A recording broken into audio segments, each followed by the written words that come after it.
Hi, welcome back guys. This is your friend, the MHA What If with another fanfiction. This is the move of what if Deku became a vigilante hacker? All credits for this video go to their respective authors, so please support the real author. Check out the link in the description for more details. Please give this video a like and subscribe to the channel if you want more videos like this. Now let's get into the fanfic. Izuku glanced down at his phone under his desk, counting the seconds until the bell went off, signaling the end of the day. If he was fast enough, he might even be able to avoid. And there was the familiar sharp ding of the bell. Since his stuff was already in his backpack, it was simple to just sprint out the door. Bakugo had already started the chase, but Izuku was used to the cat and mouse they had played for years, and stayed away from sharp corners. His chaser was quick to orient himself on those and Izuku wasn't, so it was best to find a straight way to run along. The yells and curses behind him increased when Izuku jumped into an alleyway and kept up his jog, though they faded as he increased the distance between them. He'd faced off and seen many people that were technically scarier than his childhood friend, but his heart never did quite pound in quiet fear as it did when he was chased by Bakugo. His heart and breath slowed down once he saw his destination up ahead. The internet cafe he had been frequenting recent was small but cozy, and the black, silver, and purple color scheme it had going on was a welcome sight every day after school, especially after his daily escapes from Bakugo. You're back," a voice called from near the counter. A tall person with bright-colored green hair that was just now changing to a light orange waved at him, smiling.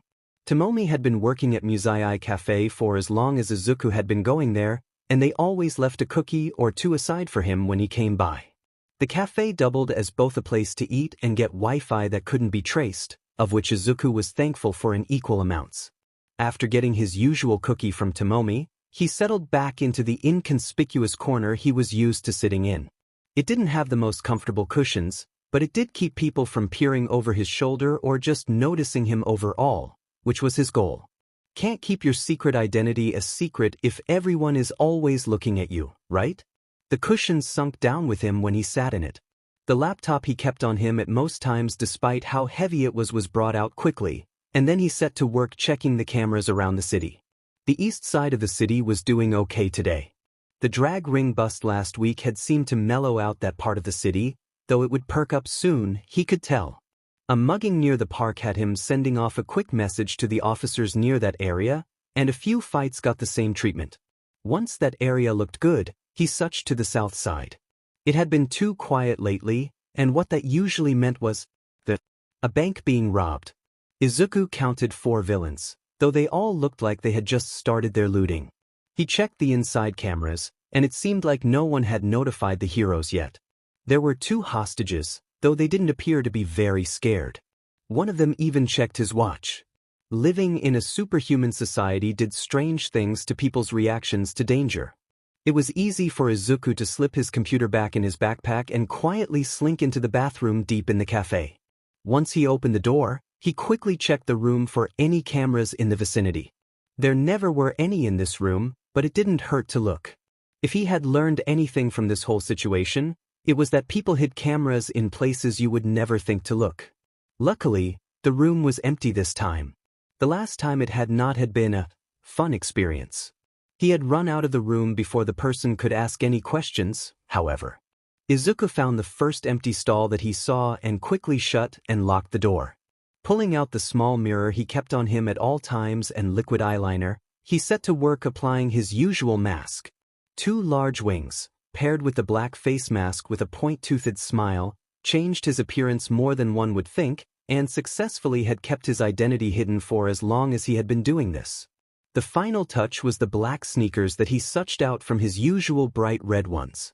They were way too distinctive, almost as much as his hair, although he couldn't do much about the latter. Now that his disguise was done, he could leave for the scene of the crime. Going back out the way he came was out of the question, so he would take his usual route, the window. If there were ever times Izuku was glad he was short, it was ones like these. Once he had wiggled through the window, which had luckily not been too high up, he checked his phone for the exact location of the bank.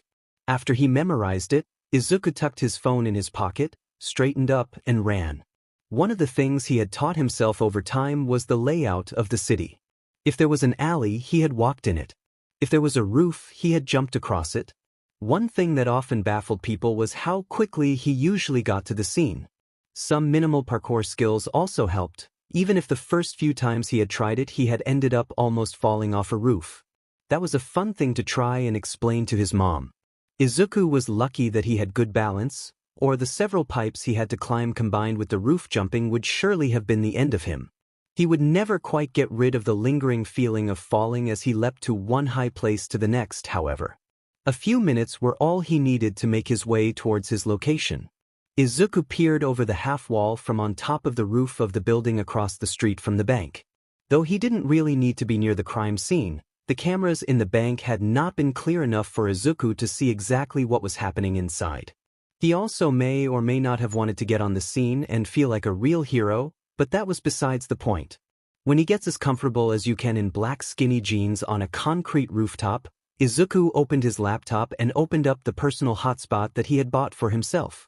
It would be easier and cheaper to hack into the Wi-Fi down below him, but every time Izuku did, he would feel guilty for days afterward. Once he was hooked up, all he had to do was send the location along with some details to the nearest police and heroes. After the location was sent, he squinted down at the building across from him and started the mumble storm that helped him dissect the situation. 2 mutant quirks, 1 jaguar and 1 octopus. Fire quirk might work best against those. 2 unidentified quirks, no, he just produced a knife from his hand, 1 unidentified quirk.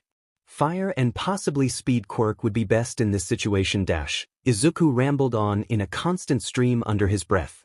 The closest fire heroes in this area would be Endeavor and Flamethrower, though this was too much of a small job for one of the top heroes to deal with at the moment. He couldn't think of anyone off the bat who could easily combat a speed quirk, and the knife quirk could be handled by Flamethrower. Maybe a combination of 2 quirks? Water to slow down along with some sort of fish quirk might work, though it might make things harder for Flamethrower. Once he made up his mind, Izuku sent off the message to the station and notified the heroes he needed to. Flamethrower, Aquatic, and Chomp would have to work, as they were the closest heroes at the moment. It wasn't the best matchup, but if they could separate tentacles from the others, it should be an easy fight. He said as much to the police and heroes before checking the time. Did he have enough time to watch the fight, or? Oh, that was a no. If he wanted to catch the other robbery on the upper end of the east side, he definitely had to run now.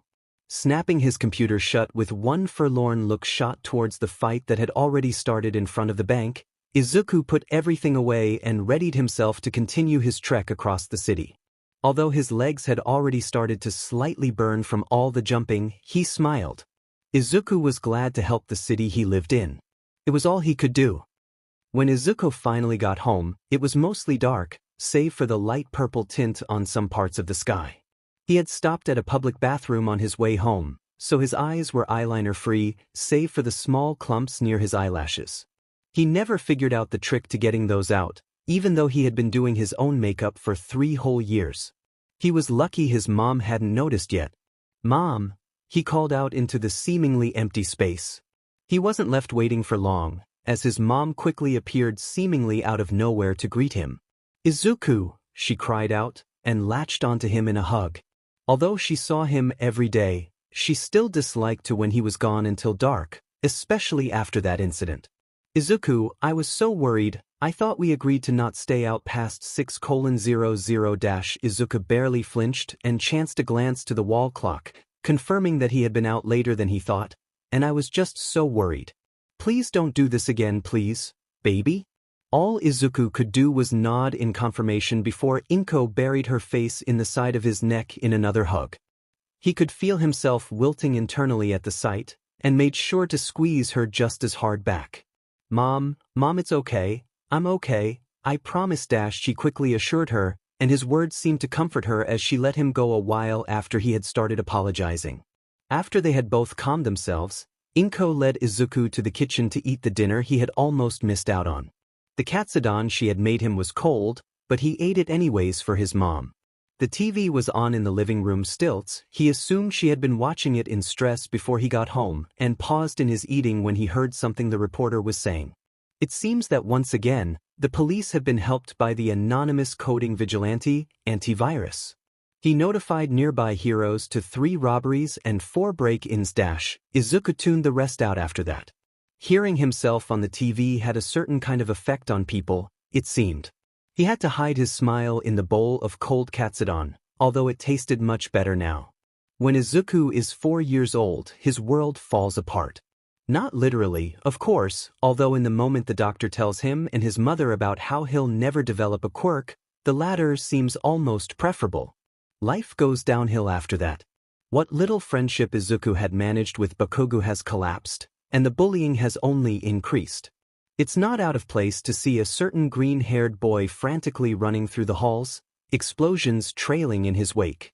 However, today was a slightly different story. Izuku had hid as soon as the bell had rung, signaling the end of his first day of middle school.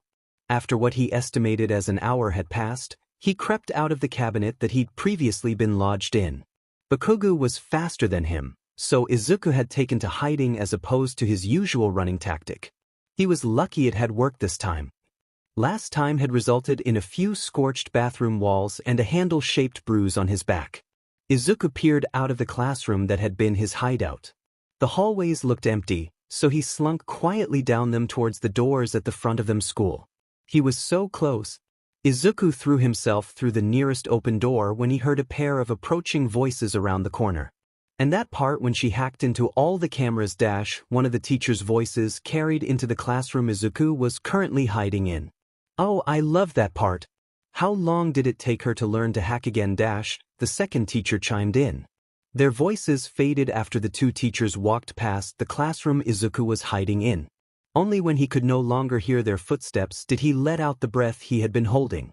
He didn't want to get caught and reprimanded for lingering after school hours, after all. As Izuku finally left the school building and started walking home, he thought back a bit to the conversation he'd accidentally eavesdropped on. He hadn't heard of a quirk called hacking before. In fact, no matter how thoroughly he racked his brain, nothing turned up. Curiosity made him get out his phone and type up the words, hacking quirk. Izuku clicked the search button and prepared to scroll, only to blink blankly at the no results symbol that popped up. Confused, he typed it in again a few different ways, only to get the same result each time. Eventually, he typed in just hacking by itself. At least that got results. Apparently hacking, or coding, was a skill that people could learn as opposed to a quirk. As Izuku scrolled through the pages, he got more and more intrigued. Although he couldn't save people if he learned how to hack, he would have something to do after school. Writing a note in his phone before putting it back in his pocket and picking up the pace towards his house, Izuku felt not that much different than usual. Then again, he could never have predicted the effect a single overheard conversation would have on his fate. The first time Izuku hacks for anything other than fun or practice, it was out of necessity. It was around 6 p.m. when he stumbled on a villain attack. There was no crowd, unlike most fights that he'd been to before. A villain with pure glowing blue eyes seemed to be controlling the pieces of debris around them with their mind. So far, no hero was on the scene. Izuku made himself comfortable near a park bench barely hidden behind a large piece of cement that had landed near it, and waited for a hero to show up. Unfortunately, it didn't seem like anyone was coming anytime soon. 15 minutes after the villain attack had started, Izuku, along with what looked like a family of 3 and 2 couples, were still the only ones on the scene. It was apparent that no one had phoned a hero or the police either. Guess it was up to him. Izuku got out his phone and prepared to dial the authorities, but hesitated at the last second. The police would take a long time to get there as they were way on the other side of the city, and likely wouldn't get to the scene in time. But what else could he do? It wasn't like he could just tell the closest heroes where the crime was. Actually, he could. Izuku felt his eyes widen in realization before he unlocked his phone and set to work. If he could get through the phones of the nearest heroes, he could tell them to come help. It wasn't a perfect plan, but it was the fastest thing he could come up with for now. He sent off a simple message, the address of the park he was at, as well as a few details about the villain that seemed to have taken a couple hostage. Izuku hastily added that part too. He then put his phone back in his backpack and began to wait anxiously. Luck was on his side that day, as the heroes arrived on the scene quickly. The fight was quick, and Izuku only had to take a few extra notes before it ended. Everyone cleared up the area shortly after the villain was cuffed and taken away. The walk home felt nicer than it usually did. The knowledge that he had helped people kept his feet and heart light. Izuku was feeling large amounts of déjà vu at the moment. Again, he was one of the first on a crime scene that the heroes or police had yet to arrive at. The situation went mostly the same way that it did the first time. A quick message to the nearby heroes and all was well. Izuku put away his phone again and thought nothing of it. Or he wouldn't have, if it hadn't happened again. And again. And again. By the third time that something similar had happened, he had noticed a pattern. The fourth and up times had just been confirming hunches of his. A major problem with the hero patrols that rolled through every day was that they couldn't be everywhere at once. Certain areas were left less protected than others, such as poor areas, while upper-class neighborhoods would often be guarded with more heroes than necessary. He had a good idea as to why. After Izuku was repeatedly proven correct, he took it upon himself to patrol the areas the heroes sometimes skipped over, and it seemed to be working. However, as time went on, he realized that he couldn't possibly cover all the areas that heroes didn't. That was the moment the idea struck him. Why did he have to do everything on foot? Cameras were easy to locate and get into, and he could cover much more ground quicker that way. Cameras were also everywhere. Even the streets had cameras in the form of traffic cams. In a pinch, he could hack into someone's phone if he needed to.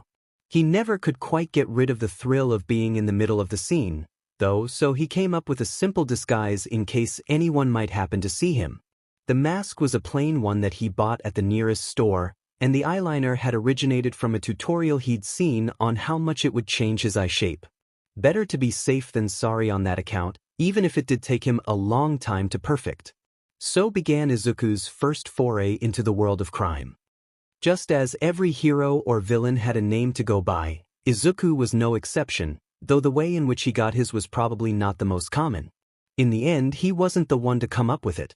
The newest anonymous coding vigilante has once again tipped off the local police to a crime scene. The burning building was luckily put out before much damage could be done. The TV reporter droned on from the living room. Izuku wasn't paying very much attention until he heard himself mentioned, so he quickly tuned in. The reporter with several striped snakes for hair had since moved on from the actual event and was currently hosting an impromptu interview with a policeman that had been near the scene at the time.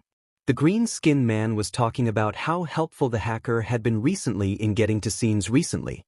He's really helping us out right now, you know? Almost like that thing you download to your computer to help get rid of a virus? Antivirus, right? He's like that? The man rambled on a bit. The reporter blinked back at him once, snakes included, before smiling and turning back towards the camera and carrying on with what she had been talking about before. Anyways, the newest vigilante, Antivirus, is to thank for the solving of today's latest crime. And then the station moved on. It took a few seconds for the fact that he had just been given a name to work under to process. When it did hit, however, it hit hard. Izuku was an accomplished vigilante. He was on the news. If he was ever caught, he would be arrested. That was all pretty amazing if he thought about it. Except for that last part, but he would think about that later. It was his first day of high school. Izuku could have tried to get into UA, but with his part-time job of being almost a hero, he didn't feel the need anymore. He had nothing to prove to Bakugo or anyone, not when he helped people every day already. In a weird sort of way, his after-school activities had been a form of therapy for him that he didn't know he needed. As he stood outside the building that he had been accepted to, Izuku breathed in once before letting it out. The past 3 years had been crazy, but he had a good feeling about this one. His first in-person job of the school year came quickly that same day. Although both sides of the city were extremely quiet today, it looked like there was a villain fight going on in the park on the east side. Parks were the places he had to visit himself most often, as there were rarely any cameras in them. Luckily for him, a food stand with a paranoid owner had a camera installed in it, so it had an okay enough view of the fight. Still, he couldn't make out much. It took him a minute or two to arrive at the scene. He had gotten progressively better at roof hopping over the years, and it never took him more than 15 minutes to get anywhere. Something was off about the fight when he got near it. For one thing, he couldn't actually see the villains, only hear them. Another thing was the lack of crowd, which usually happened whenever a crime was happening. Instead of getting close to the fight like he usually would, Izuku selected a tree to hide in. His dark green hoodie and hair would blend in well enough, even if it would be a bit precarious to balance his computer in his lap. The setup was a quick one. The nearest heroes were a street or two away, so it wouldn't be too hard to get them there quickly. He froze. The noise from earlier had stopped, and the entire park was silent. Memories from that incident flashed quickly in his mind like a flame, but were snuffed out just as quickly. This was nothing like that, he told himself mentally, hand coming up to gently rub the hand-shaped scar on his chest through his clothes. He kept quiet for a bit longer before shifting his position so as to have a better view of the park. The motion unfortunately caused the leaves to rustle, and the next thing he knew, a loud sound shot straight in front of his face. Izuku jerked back reflexively, but in doing so fell out of the tree he was perched in. The last thing he heard was someone's tired voice calling out how they weren't supposed to hurt him. Idiot, just catch him, before his head hit the ground and his vision went dark. When Izuku woke up, it was in a bed that wasn't his own. The gray sheets and nailed-to-the-wall bed frame were the first clear indications that this wasn't his room. The next things that showed him that something was off were the gray walls that were way too close to him. The last and final thing that helped him realize where he was the guard planted outside his cell. It took Izuku about 4 seconds to process all this, another 2 seconds to start his mental breakdown, and around 15 seconds before he realized that the guard was trying to get his attention through a series of awkward coughs. Once Izuku turned toward the three-eyed guard, she perked up and opened her mouth to speak. He subconsciously noted that she had pointed teeth before listening to what she had to say. "Please come with me, sir," the guard said in a low voice before stepping out of the small room. Izuku could see a hallway through the open doorway from his vantage point of the bed. The sheets crumpled underneath him as he stood up, and Izuku was thankful that they had been considerate enough to give him a bed before the door was slammed behind him as he exited the cell. The pair walked in silence. Izuku was thankful when they finally arrived outside a large metal door. The door opened with a loud screech as metal moved against metal. He found himself flinching at the noise before being shoved into the room when he made no move to do it himself. The door was again shut behind him, so Izuku took the time to look around the room that he currently locked in. Everything was gray, like it had been in his cell. There was a table in the center of the room that looked like it was nailed to the floor, and it had 2 chairs on either side. From what Izuku had seen from shows and movies, with a slightly heavy feeling in his stomach, he concluded that the room was possibly the most cliché interrogation room that could have existed. Looking around the room for cameras and shocked to find none, Izuku decided that the large mirror on one wall was probably a two-way mirror. Curling in on himself a bit knowing he was being watched, Izuku hurriedly sat down at the metal table. The most logical thing to do at the moment was lie. He couldn't afford his identity getting out at the moment, or it would surely be tracked back to his mom. Izuku briefly felt himself getting lightheaded at the thought of his mom getting hurt somehow because of his actions, but pushed the thought aside to focus. By the time the door was heaved open once again, Izuku had a plan. Answer nothing and lie when he had to. Don't link anything back to himself, and most importantly, don't lead anything back to his mom. Unfortunately, his entire plan went out the window once he saw who had come to interrogate him. The head of the police force, Naomasa Tsukachi, renowned for his truth-telling quirk, walked into the room with a small smile on his face. It was probably a tactic to get Izuku to loosen up and get comfortable, though he was certainly doing the opposite as he felt his plans burn to ash. Naomasa, oblivious to his inner turmoil, sat down across from him. The same smile stayed plastered on his face the whole time. It would have looked real to most people, but Izuku had been faking his own smiles to the world for years. For him, it was easy to spot a forced one. "Well, I guess you already know why you're here," the detective broke the silence that had settled. Izuku nodded mutely in reply, afraid to say anything at all. Something flickered behind Naomasa's eyes when he didn't say anything. Annoyance? Pity? Izuku wasn't sure, and didn't particularly want to know either.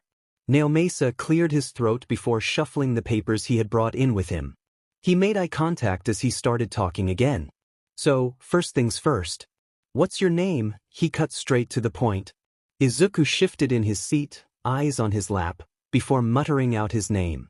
Naomasa nodded to himself as he wrote it down on the papers on the table. Izuku felt like he'd sold a piece of himself to the devil. Are there any other people working with you? The next question caught him by surprise. So much so, in fact, that he jerked his head up to meet Naomasa's eyes as he denied the question. No, there isn't, he said to Naomasa, who looked slightly shocked at the answer. For a moment, he let the cool facade he'd been keeping up the whole time to drop. It's only me, Izuku added when the detective stayed silent. Naomasa seemed to snap back into reality to that as he went back to write another thing down. Izuku couldn't read the writing from where he was, despite his attempts. What's your quirk? Was what Naomasa's next question was. He looked like he already knew the answer by the way he phrased it, but Izuku was an expert at disappointing people. He tried out, having to wet his lips as he forced the words out. I'm quirkless. The room was silent for a few seconds before Naomasa broke it with the words, what the hell? Izuku jerked his gaze back upwards. Normally, the reaction was disgust, or if he was lucky, pity, not outright confusion. The confused man in front of him was looking carefully through the papers he had written on before. He seemed to be searching for something. After finding it, he crossed it out and looked back up at Izuku. You're not lying, he sounded baffled, which confused Izuku even more. Of course he wasn't, why would he? The person questioning him had a lie detector for a quirk, it would be useless to try.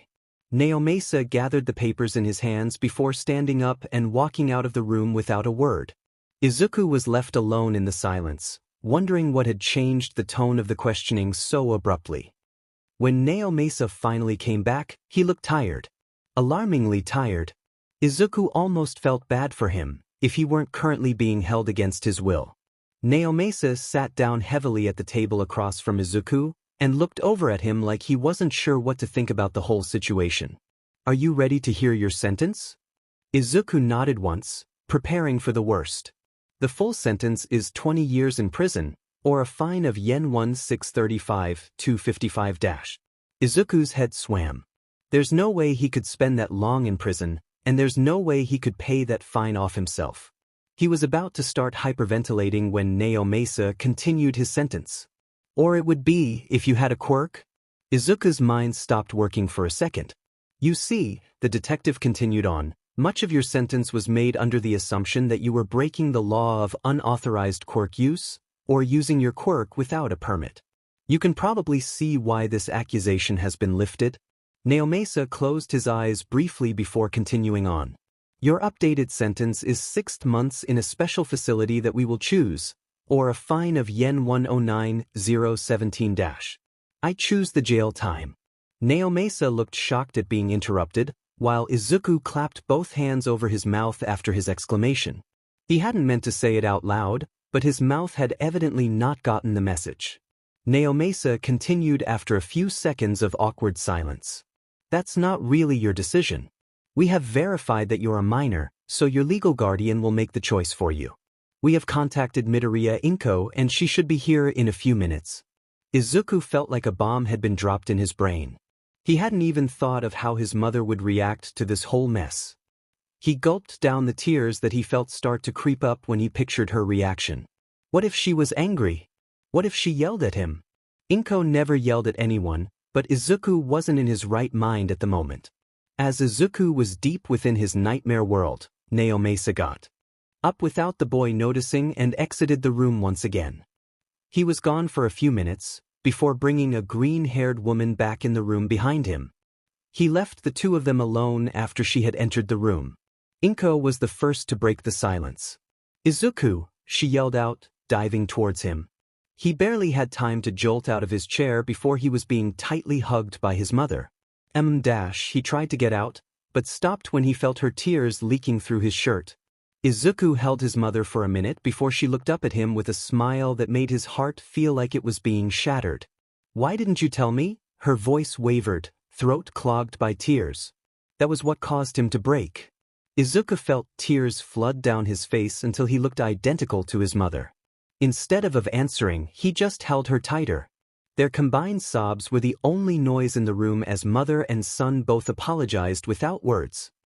Izuku and Inko talked to each other for 15 minutes before someone came to escort her out. In the time they talked, Izuku had been trying to convince his mom to let him go through the 6th-month sentence other than pay for it. Although she would deny it, Izuku knew that the hours as a nurse didn't pay well. He had seen his mom come home tired enough to go to sleep straight away too many times to even consider letting her pay the fine. He wasn't sure how, but he convinced her to not pay it. Izuku had a wary feeling that it was because of Naomasa. He had briefly entered the room and talked to her for a minute before leaving. His mom had been quick to agree after that, even though he was feeling more anxious now than before. Once everything had been set up and Inko went back home, Izuku was told to follow an officer with cat head out the door. The man looked at him with something that closely resembled thinly veiled disgust. It was nothing he wasn't used to, however, so it didn't bother him much. As they walked together, the officer, who was wearing a name tag that identified him as Sansa, briefed him on where they were going. He didn't need to collect his things at home as his mom would do that for him, and they were currently driving to the place he would spend his time at. The car drive was short, but that was probably because Izuku wasn't paying attention to his surroundings. He was so caught up in his own thoughts that he didn't even notice when they had started to walk through an area that he thought felt familiar, even though he couldn't place his finger on it. Izuku kept his eyes on the ground as he followed Sansa instead of asking where they were going. He was snapped out of his reverie when Sansa said, "We're here," right next to his head. Trailed his gaze upward, Izuku looked over the large cement building that they had arrived at. It started as a joint building on ground level, then split into two on the upward floors. Sansa didn't let him gawk for long and ushered him inside quickly. For a prison, this sure seemed lavish. They walked until they came in front of a wooden door, which Sansa instructed Izuku to stand in front of until he called him inside. With that, Izuku was left alone in the hallway. The first thing Izuku did once he was alone was think. The chances of escaping seemed okay as he had not seen many cameras so far in the building, but he'd rather not cause any trouble for his mom. He had heard that prisoners on good behavior got out sooner, so his best bet would be to be as good as possible. Izuku spared a single thought to think about all the schoolwork he would miss and shuddered. Curious as to what was taking Sansa so long, Izuku pressed his ear against the door to listen in. It sounded like the man was just explaining who he was, though Izuku wasn't sure who he was explaining it to. There weren't any other noises coming from inside. Antivirus. Izuku startled when he heard his hero name from Sansa. Readying himself for whatever was inside, he pushed the door open with his head held high. Izuku only had time to blink in confusion at the 19 equally confused faces before a familiar voice broke the silence that had cloaked the room. "What the F is he doing here?" Bakuga's exclamation was what snapped the previously frozen room back to reality. As soon as Izuku realized where he was, he frantically turned to Sansa to ask him to put him anywhere else. Please, he'd even go an extra 6 months to be anywhere but here. Unfortunately, he was stopped when Sansa started to talk before him. "The head officer on your case has decided that UA is the best place for you to spend your time. We can't put you in a real prison since you're still a minor, so this was the best option. You're not allowed to leave without permission, or without a person accompanying you. Someone should be coming soon from the station to give you your things." Ending crisply, Sansa waited for Izuku to nod once as confirmation before exiting the room. The click of the door sounded extremely ominous to Izuku as he turned and looked back at the class of 19. He felt oddly similar to a mouse in a room of cats before a scream of rage rang out and suddenly his feet weren't touching the ground. Class 1A had been expecting a lot from the popular Vigilante Antivirus, to be honest. They expected an adult, which would be weird if he was supposed to be living with them, or someone in control of their life. Someone with confidence, he'd have to be in order to do what Antivirus did. All in all, they had been expecting a hero. They certainly weren't expecting a short, skittish boy their age. Everyone was so shocked by this new development that no one really reacted when Bakugo started yelling. They only moved to do anything when he had crossed the room and grabbed the scared-looking boy by the collar and had started yelling in his face. "Whoa, Bakugo! Kirishima was quick to rush over to the pair and separate Bakugo from the boy. Had Bakugo called him Deku's shirt? Though he didn't look too closely, Kirishima was sure he saw the beginnings of tears in Deku's eyes. Bakugo didn't try to go after the boy again, though he still seethed from where he was standing. Kirishima was curious about what Deku had done to invoke that type of reaction from Bakugo, but decided he'd rather try to disable an active bomb on a time limit than ask Bakugo at the moment. Deku was currently on the floor where Bakugo had dropped him, looking like he'd rather be anywhere else but here at the moment. Understandable, considering the circumstances. Mina, surprisingly, was the one to break the awkward blanket of silence that had coated the room. Well then, she started off, I think some introductions right now would be amazing. I'll go first, you can call me but ID. She finished off the sentence with a wink to Deku, whose face was bright red at the moment. He tried to sputter out a few words in response, but Ida's scolding of Mina had already overpowered him. That is not at all school appropriate, the boy bellowed, making choppy gestures to try to emphasize his point. Tell him your real name. Ida then turned towards Deku, who had just seemed to cool his red cheeks, and introduced himself. I am Ida Tenya, and it is a pleasure to meet you.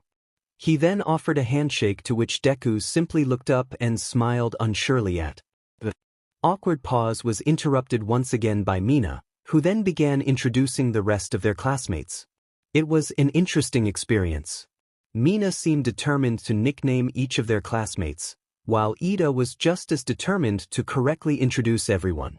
Memorable nicknames were those given to Momo-God, as Mina had said with a straight face, Kaminari-Pikachu. Mina had smirked before saying the nickname, completely ignoring a sputtering Kaminari, and finally Kirishima. His had taken her a moment, but when Mina finally thought of something, she spent a few seconds desperately trying not to laugh before getting out, hard on. Kirishima had been confused for about 6 seconds, and then had choked on his own spit in realization. The rest of the experience had gone much the same way, though everyone seemed to be having fun, so no one really tried hard to put a stop to it. The worst introduction had been Bakugo's. Izuku had interrupted Mina halfway through her explanation to blurt out, Kaken, and had promptly felt ready to fling himself off a cliff. The noise of him slapping his hands over his mouth was the only sound in the room. It had gotten worse when Kaminari had looked between the two questioningly before seeming to light up. Oh, are you guys dating? Kaminari was lucky that Kirishima was between him and Bakugo at that moment, otherwise he might have not gotten out of the exchange unscathed. Bakugo's screaming and Izuku's blushing face signaled to everyone what the answer was, even though neither of them said anything. By the end of the whole situation, Izuku was sure he resembled a Christmas tree with how his green hair and red face paired together. Now, Mina turned back to him with a glint in her eye, while Izuku once again looked like he wanted to crawl into a hole somewhere else. Why don't you tell us something about you, Deku? And with his nickname, the small comfort that Izuku had found in that moment dissipated. Some small part of him was sad that this had happened again, but a larger part of him wasn't surprised. Izuku geared himself up to smile and say something, as it seemed his silence had confused some of the people present, but was startled out of his actions by a sharp knock on the door. Surprise turned to relief when the same three-eyed guard from the station came in with a duffel bag that seemed like it contained his things. The officer looked around the room briefly before beckoning Izuku to follow her, looking almost as uncomfortable as Izuku was feeling at the moment. He quickly made his way over without a glance behind him, afraid that the looks of disdain that he was used to would make him want to droop and hide like they usually did. Walking with the officer, he felt bad for not knowing her name, was a quiet affair, as it had been the first time. They arrived at his room after they took the elevator up a floor and walked down a few hallways. A small sense of dread wrapped itself around Izuku like a stubborn cat as he noticed how close the others' rooms were to him, but he filed the thought away for another time. His room was plain, more like a hotel room than anything else. He began decorating with the posters his mom had packed in the bag once the officer had left him alone, and soon enough the dull walls had some sparks of life in them. Izuku also prayed for a second to whoever was listening that his mom had packed some decent clothes that he could wear, and breathed out in relief when he looked through the cropped shirts and shorts that sat in the bag. It wasn't much, but it was enough to get him through 6 months. Putting up the posters and putting away his clothes took a lot longer than he thought it would, as the sky was pitch black outside the window. Izuku got dressed quickly in a large shirt with a red M on it before crawling into the generic bed that had been in the room when he first got there. Once he lay there in silence, Izuku stared up at the ceiling and started contemplating the mess that was his life at the moment. His mom was the first thought that crossed his mind. His heart ached when he thought of how she must be doing now. Inko had seemed fine after a few minutes at the station, but Izuku had seen that smile on her face before, and he knew that it just meant she'd go and cry again later once she was alone. He got that smile from her, after all. Izuku's thought process swung from topic to topic in his head as he spent a while introspecting. He came back to his mom quite a few times, and Bakugo showed up frequently as well. Most thoughts had a common theme. They felt like they had been coated in dread. The next 6 months might as well be torture as far as he was concerned. It was late in the night when Izuku finally closed his eyes and forced everything from his head. An empty mind was what he fell asleep with, like he often did. Izuku didn't dream that night. Then again, he rarely did nowadays. When Izuku woke up in the morning, he nearly fell out of bed.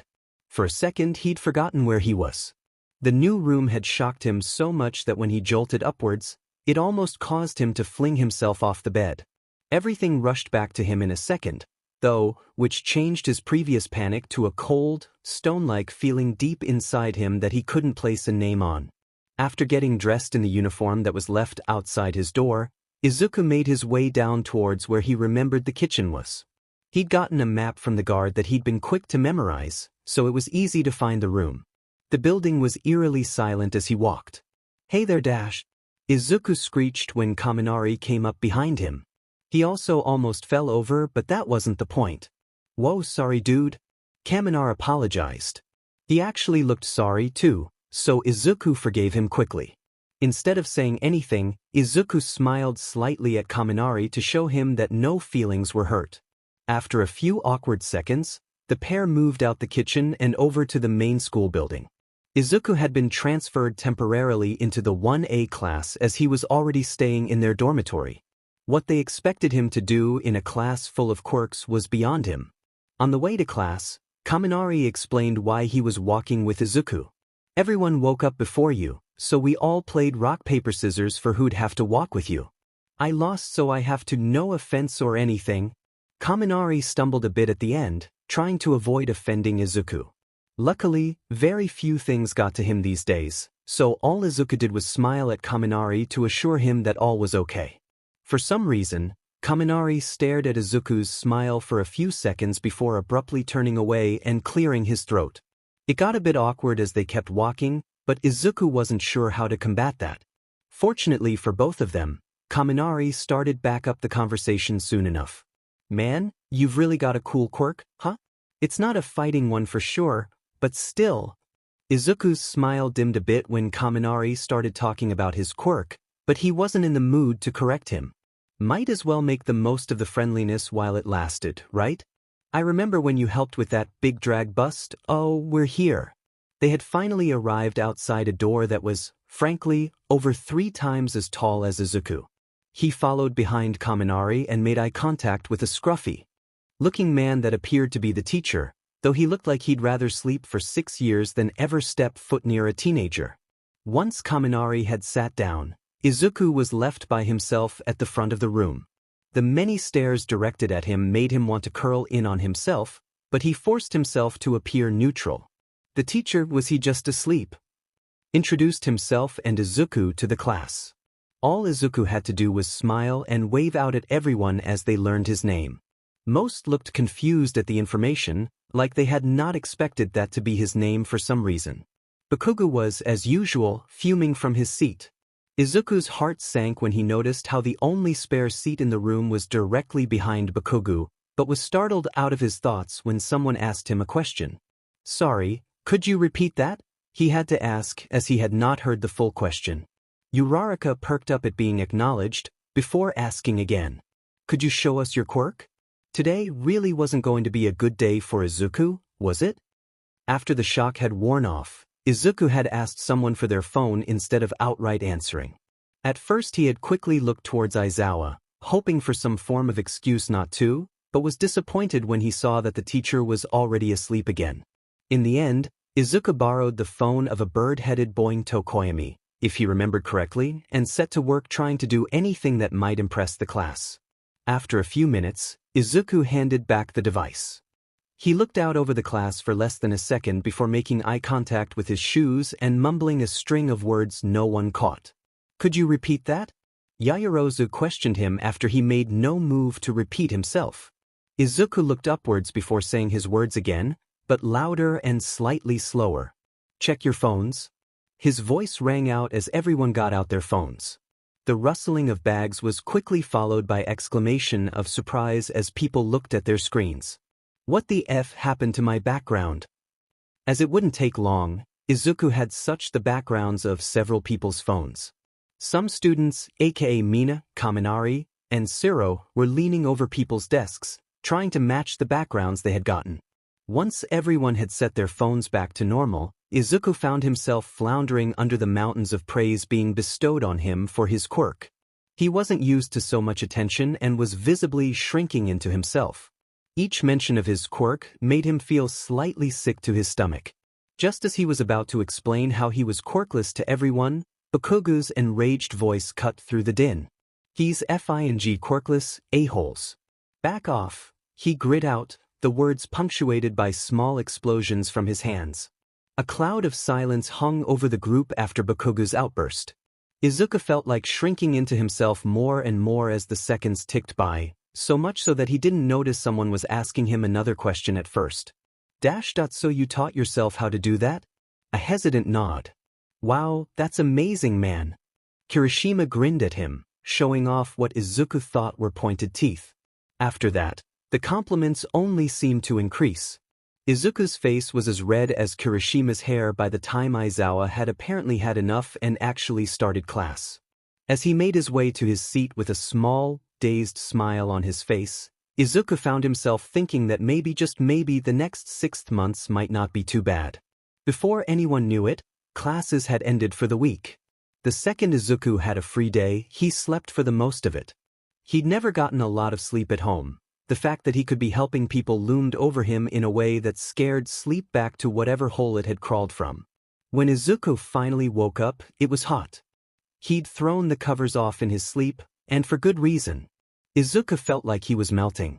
Quickly changing into one of the shirts his mom packed, thank God she'd recognized what he usually wore, and a pair of jean shorts, Izuku trekked downstairs. The cool air of the kitchen washed over him like a wave, and he found himself smiling as he looked through the fridge. Izuku was 80% certain he wasn't allowed to do what he was currently doing, but he was also 100% certain he'd rather face more jail time than sit in this heat. Grinning once he found what he was looking for, Izuku made his way out to what he guessed was the living room area. It was warmer than the kitchen, but Izuku had his popsicle now and wasn't going to sit on the floor because a room was colder. The room was suspiciously empty, as was the rest of the building. He doubted that they'd willingly leave him by himself, but maybe they'd forgotten him? The thought made him feel a little sad, but he brushed it away when he relaxed into the couch. It was fine. Izuku was startled out of his thoughts when he heard a large slammed door followed by laughing voices. Looking around quickly, Izuku considered bolting for the kitchen, but realized it would be pointless. He stayed where he was, watching the doorway for any signs of life. A few seconds later, it seemed like he was safe. It wasn't that he didn't want to talk to his classmates, he was merely still apprehensive of being in a group with so many people at once. Sighing in relief, Izuku closed his eyes and leaned back with his popsicle in his mouth. He wasn't sure what flavor it was, but it was cold, so it didn't really matter. He was so relaxed, Izuku didn't realize that anyone had entered the room until he heard a voice breathe out, "Holy shit." Izuku jolted back upright in surprise, and immediately felt embarrassed. What if he wasn't supposed to leave his room? What if he wasn't supposed to go through the fridge? What if he had taken someone else's food? "Deku, shut the F up," Bakugu growled from the back of the group that still stood in the doorway. Izuku clamped a hand over his mouth. The entire class heard him mumbling, "What if they thought he was creepy? Oh no." Bakugu cut over his thoughts again. "Fing shut up, demon it." Izuku squeaked and looked at the ground, not trying to hide his embarrassment at all. After a few seconds of Bakugo scoffing, he risked a glance upward, and promptly regretted it. 19 pairs of eyes, Bakugo included, were staring at him. He couldn't place the look in them, though Bakugo certainly looked angry at what? He couldn't tell. Maybe him? The silence broke when Bakugo spoke up again. Since when did he talk so much to Izuku without a punch behind the words? What the hell are you wearing? Now that was a question Izuku wasn't expecting. Looking down in confusion, Izuku made eye contact with Bakugo before letting out a "ta" noise. The top he was wearing wasn't outright ugly, so what Bakugo talking about? Although he might not look it, Izuku did have a sense of style. It had started when the eyeliner he usually used as part of his mask had gotten runny and smudged after only an hour or two. What had meant to be a quick search for a cheap but long-lasting alternative had led Izuku to a community called Beauty Bloggers, and by proxy, Izuku had knowledge of all the current trends that he wouldn't have noticed previously. That was why he'd thought the CRP top that he'd chosen had been fine. Apparently, it wasn't.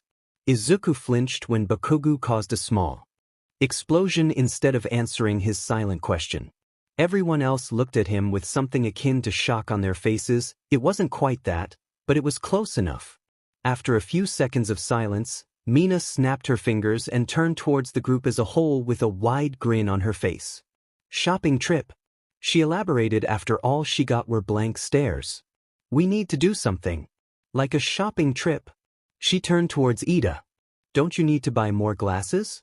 After blinking once to hide his confusion, Ida nodded vigorously and began instructing the class on what to do next. He seemed overly enthusiastic, but Izuku wasn't going to question it. Ida seemed nice, if a bit passionate. After they had worked out where they were going, the class turned towards Izuku again. Most had large smiles, with the exception in a scowl directed towards him as they asked him if he wanted to go. Izuku accepted easily. Though the clothes his mom had packed were fine, there was only so much you could fit into a duffel bag on short notice. The extra clothes wouldn't hurt. It was a quick trip to the nearest mall. When they got there, everyone split up quickly. Uraraka and Todoroki had gone straight to the nearest food place. Izuku was pretty sure the other girl had dragged Todoroki with her, but as he didn't look too bothered by it, Izuku left them. Mina, Hagakure, Kaminari, and Kirishima had taken him with them to a store he hadn't been to before. As much as he would have liked to buy something from the store they'd picked, the first price tag he laid eyes on turned off whatever longing he'd previously felt. The others weren't deterred, however, and soon heaped piles of clothes into his arms before he had realized what had happened. Can you try these on for us?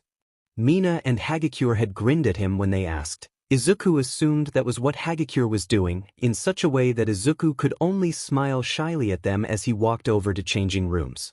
Kaminari and Kirishima hadn't said much to him yet, but hadn't hesitated to add a ripped shirt, "It'll look cool, I swear," and a leather jacket, "So manly. It's really not," to the pile. Izuku turned away from the mirror as he changed.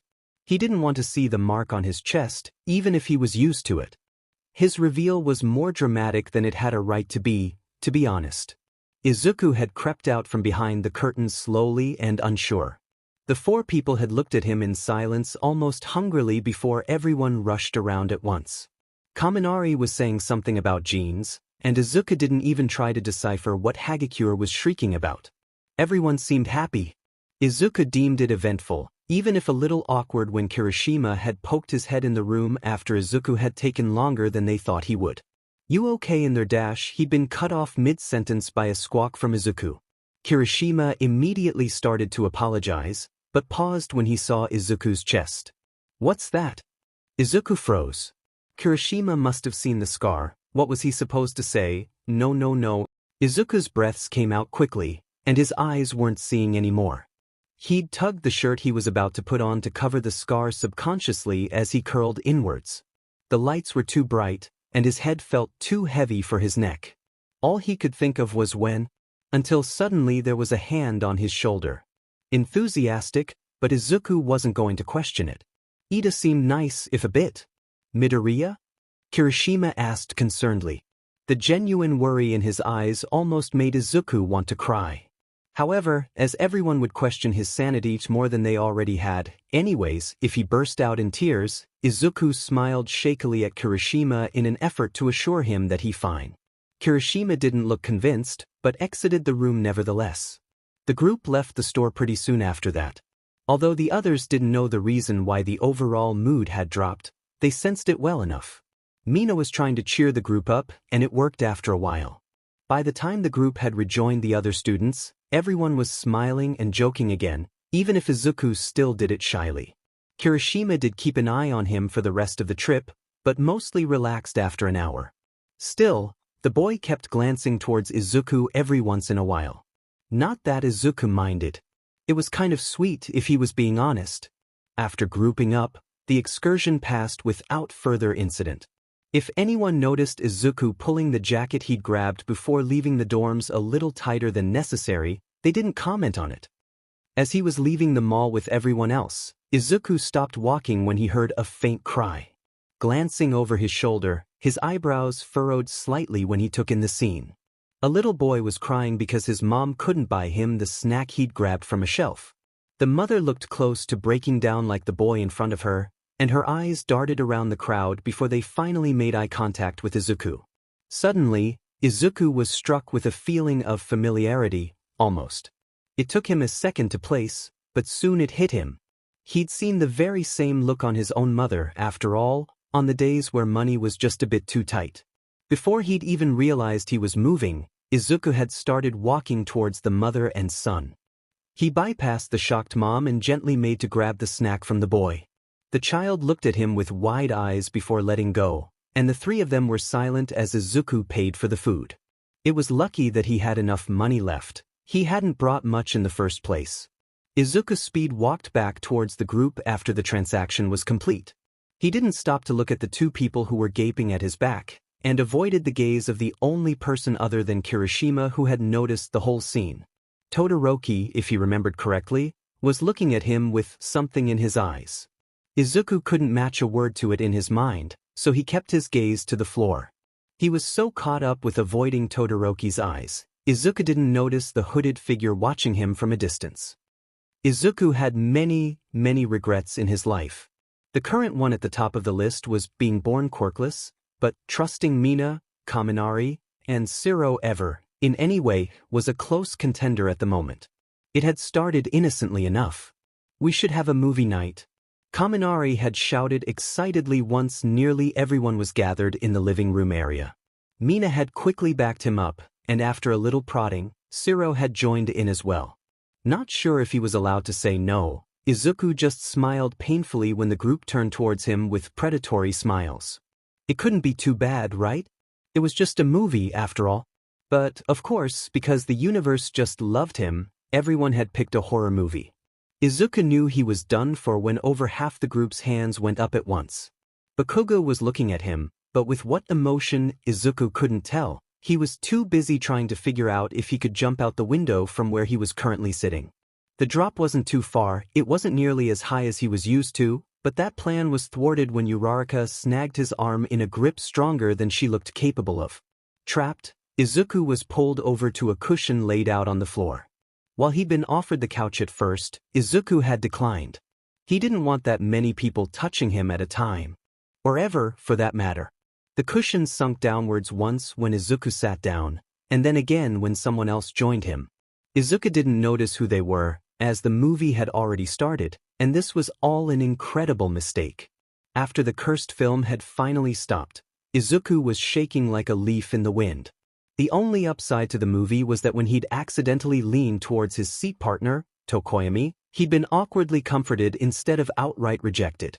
Still, Izuku absolutely did not let out a soft sigh of content when he first felt dark shadow wrap around his other side, and he would deny it for a long time. Izuku had another reason to thank Tokoyami, too. Along with being a one-man support system, the other boy who had only flinched a total of 3 times during the whole film, if Izuku remembered correctly, had been the only person to ask to not watch another scary movie. Izuku had been full of so much relief when Tokoyami spoke up that he had involuntarily sighed out loud. If Tokoyami had noticed when Izuku tried to hide behind him when the room's gaze such to him, he didn't say anything. Well, if we can't watch a movie, Izuku briefly felt bad, then why don't we play Never Have I Ever? And now he didn't. Izuku had a lot of secrets, that was obvious, and the majority of them weren't something he wished to reveal through a party game. The universe had other plans, of course. A group of classmates had left after the movie, stating that they had other things to do. That left only a little over 10 people to play the game: Izuku himself, Bakugo, Uraraka, Ida, Tsu, Kirishima, Kaminari, Mina, Shiro, Yaoyorozu, Jiraiya, and Shinso. After everyone had shifted to make a circle, Kirishima spoke up. Never have I ever gotten drunk. There were a few laughs as 1 or 2 people put a finger down. Izuku internally sighed again. As long as the rest of the questions were this easy, he should be perfectly. Never have I ever fell off a building? Fine. First of all, that felt way too specific. Jiraiya had looked bored when she said it though, so it was probably an accident. Probably. Uraraka was the first to point out the absurdity of the question. Really, Jiraiya? She giggled. I don't think anyone just falls off a building. Others joined in her laughter, and they continued to do so until Bakugo's voice rose above them. When the F did you fall off a diamond building? The laughter died out as everyone looked at Bakugo and then tracked his gaze to Izuku. Izuku shrunk inwards as the group beheld the hand that held up 4 fingers instead of 5. Izuku tried. It was, an accident? He started off strong, but by the end of the sentence, his words had become more of a steady mumble than an actual language. Everyone stared at Izuku in that moment, although he was too busy making eye contact with his curled-up knees to notice. Silence settled as everyone thought to themselves, in some form, an accident? Tsu, apparently deciding to get on with the game, something Izuku was thankful for, asked the next question, and the rest of the game passed quickly after that. Surprisingly, or maybe not, Izuku was one of the first people to put down all his fingers. It's just even more suspicious that you won't tell us why or how you've seen Tentacle Pawn, Shinso drawled in a monotonous voice. Izuku answered by whimpering and burying his head in his hands. Somewhere near the middle of the game, Izuku had begun to loosen up around the group. When he had first let out a small chuckle at the antics of Ida and Uraraka arguing, "Have you never turned in a late homework assignment? It is simply bad time management and perfectly easy to avoid." Everyone had stared at him briefly before joining in. The jovial tone and feeling of the whole game felt like a thick blanket king rested on his shoulders. It was the most fun he'd had in a long time, even if some things were better left unknown. Note for the future: do not hack into any photos belonging to someone with a tentacle quirk. Just don't. Izuku learned some things about his new classmates as well. At least 2 people had outed themselves in the game when the question, "Never have I ever liked a girl," was asked. And Izuku surprisingly wasn't the only person to have had more than one near-death experience he wanted to ask, but also didn't. He wasn't the only person in the circle to have read a reader insert fanfiction about a pro hero before Bakugo had stared directly at Izuku when he asked the question, and you couldn't have paid Izuku up front in that moment to look back, but he was the only person to have one at a claw game. Wow. Those things are rigged. Kaminari sputtered, looking around the group for backup. Izuku leaned forwards a little as he reached up and scratched his head sheepishly. He tried a smile, a nervous giggle falling from his lips. "I'm just lucky, I guess."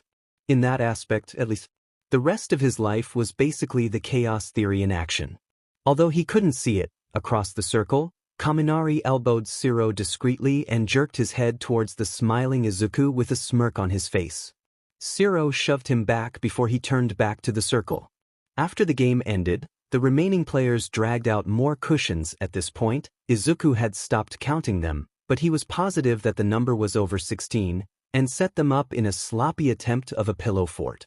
Izuku nearly fell over laughing when Bakugo had started yelling again and Uraraka had thrown a pillow at his head. The whole experience was completed when Yaoyorozu, she'd said to call her Momo, if he remembered right, produced 5 whole blankets half the size of the room bashfully. Izuku had to physically cover his own mouth to keep from asking her questions about her quirk in that moment. Wouldn't want to ruin the mood with his own weird habits. While making the fort was easy, the hardest part of the evening was trying to figure out where everyone should sleep. Sleeping on the ground could potentially damage our spines. Ida was arguing, jerking his hands to accentuate his point. We need to. Kaminari retorted with the same amount of vigor. The two argued for a bit before finally Ida yielded.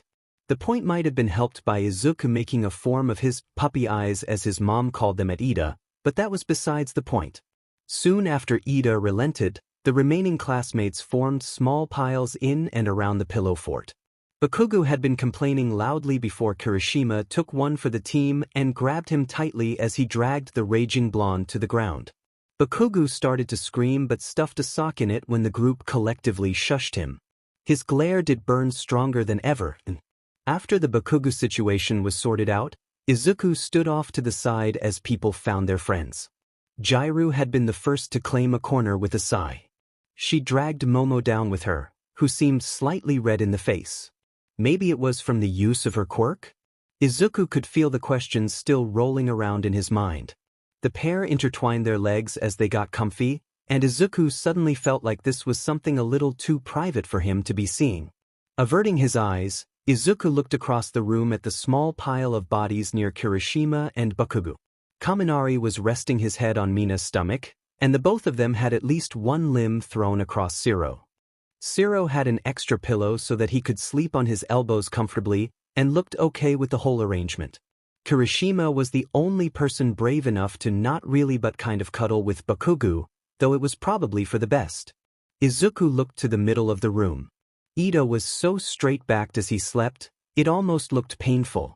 Uraraka and Tsuyu were practically spooning, with Uraraka hugging Tsuyu loosely from behind. She didn't leave Ida out of the embrace and rested snuggled into his side, though Ida didn't seem affected. Izuku felt out of place in the face of such familiarity. Fortunately, or unfortunately, he didn't seem to be the only one. Shinso was by himself tucked under a small cave-like structure made out of some spare cushions. Although he looked comfortable, he also looked a bit lonely next to the rest of the class. Maybe if he asked nicely, he could sleep near him? But what if Shinso said no?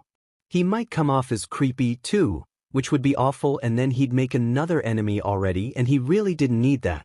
Come on, Shinso mumbled, like he hadn't really bothered to open his mouth all the way. I won't bite, you know? Izuku barely managed to clamp down on his panicked yelp. He'd probably started muttering again. Shinso must think he's so weird. Except, didn't he just invite him over? Izuku stared at Shinso, but the other boy didn't return his gaze. His eyes had already slipped shut again. Izuku was kind of glad. He looked like he hadn't slept in half a century. Warily making his way over, Izuku crawled up to Shinso before slowly lowering himself to the ground. Faintly, Izuku could make out Shinso snoring softly, almost like a cat purr. Before he knew it, Izuku's own eyes were closing as he, too, fell into a dreamless sleep. Tashinori walked to the dorms with curiosity and a tinge of worry on his mind.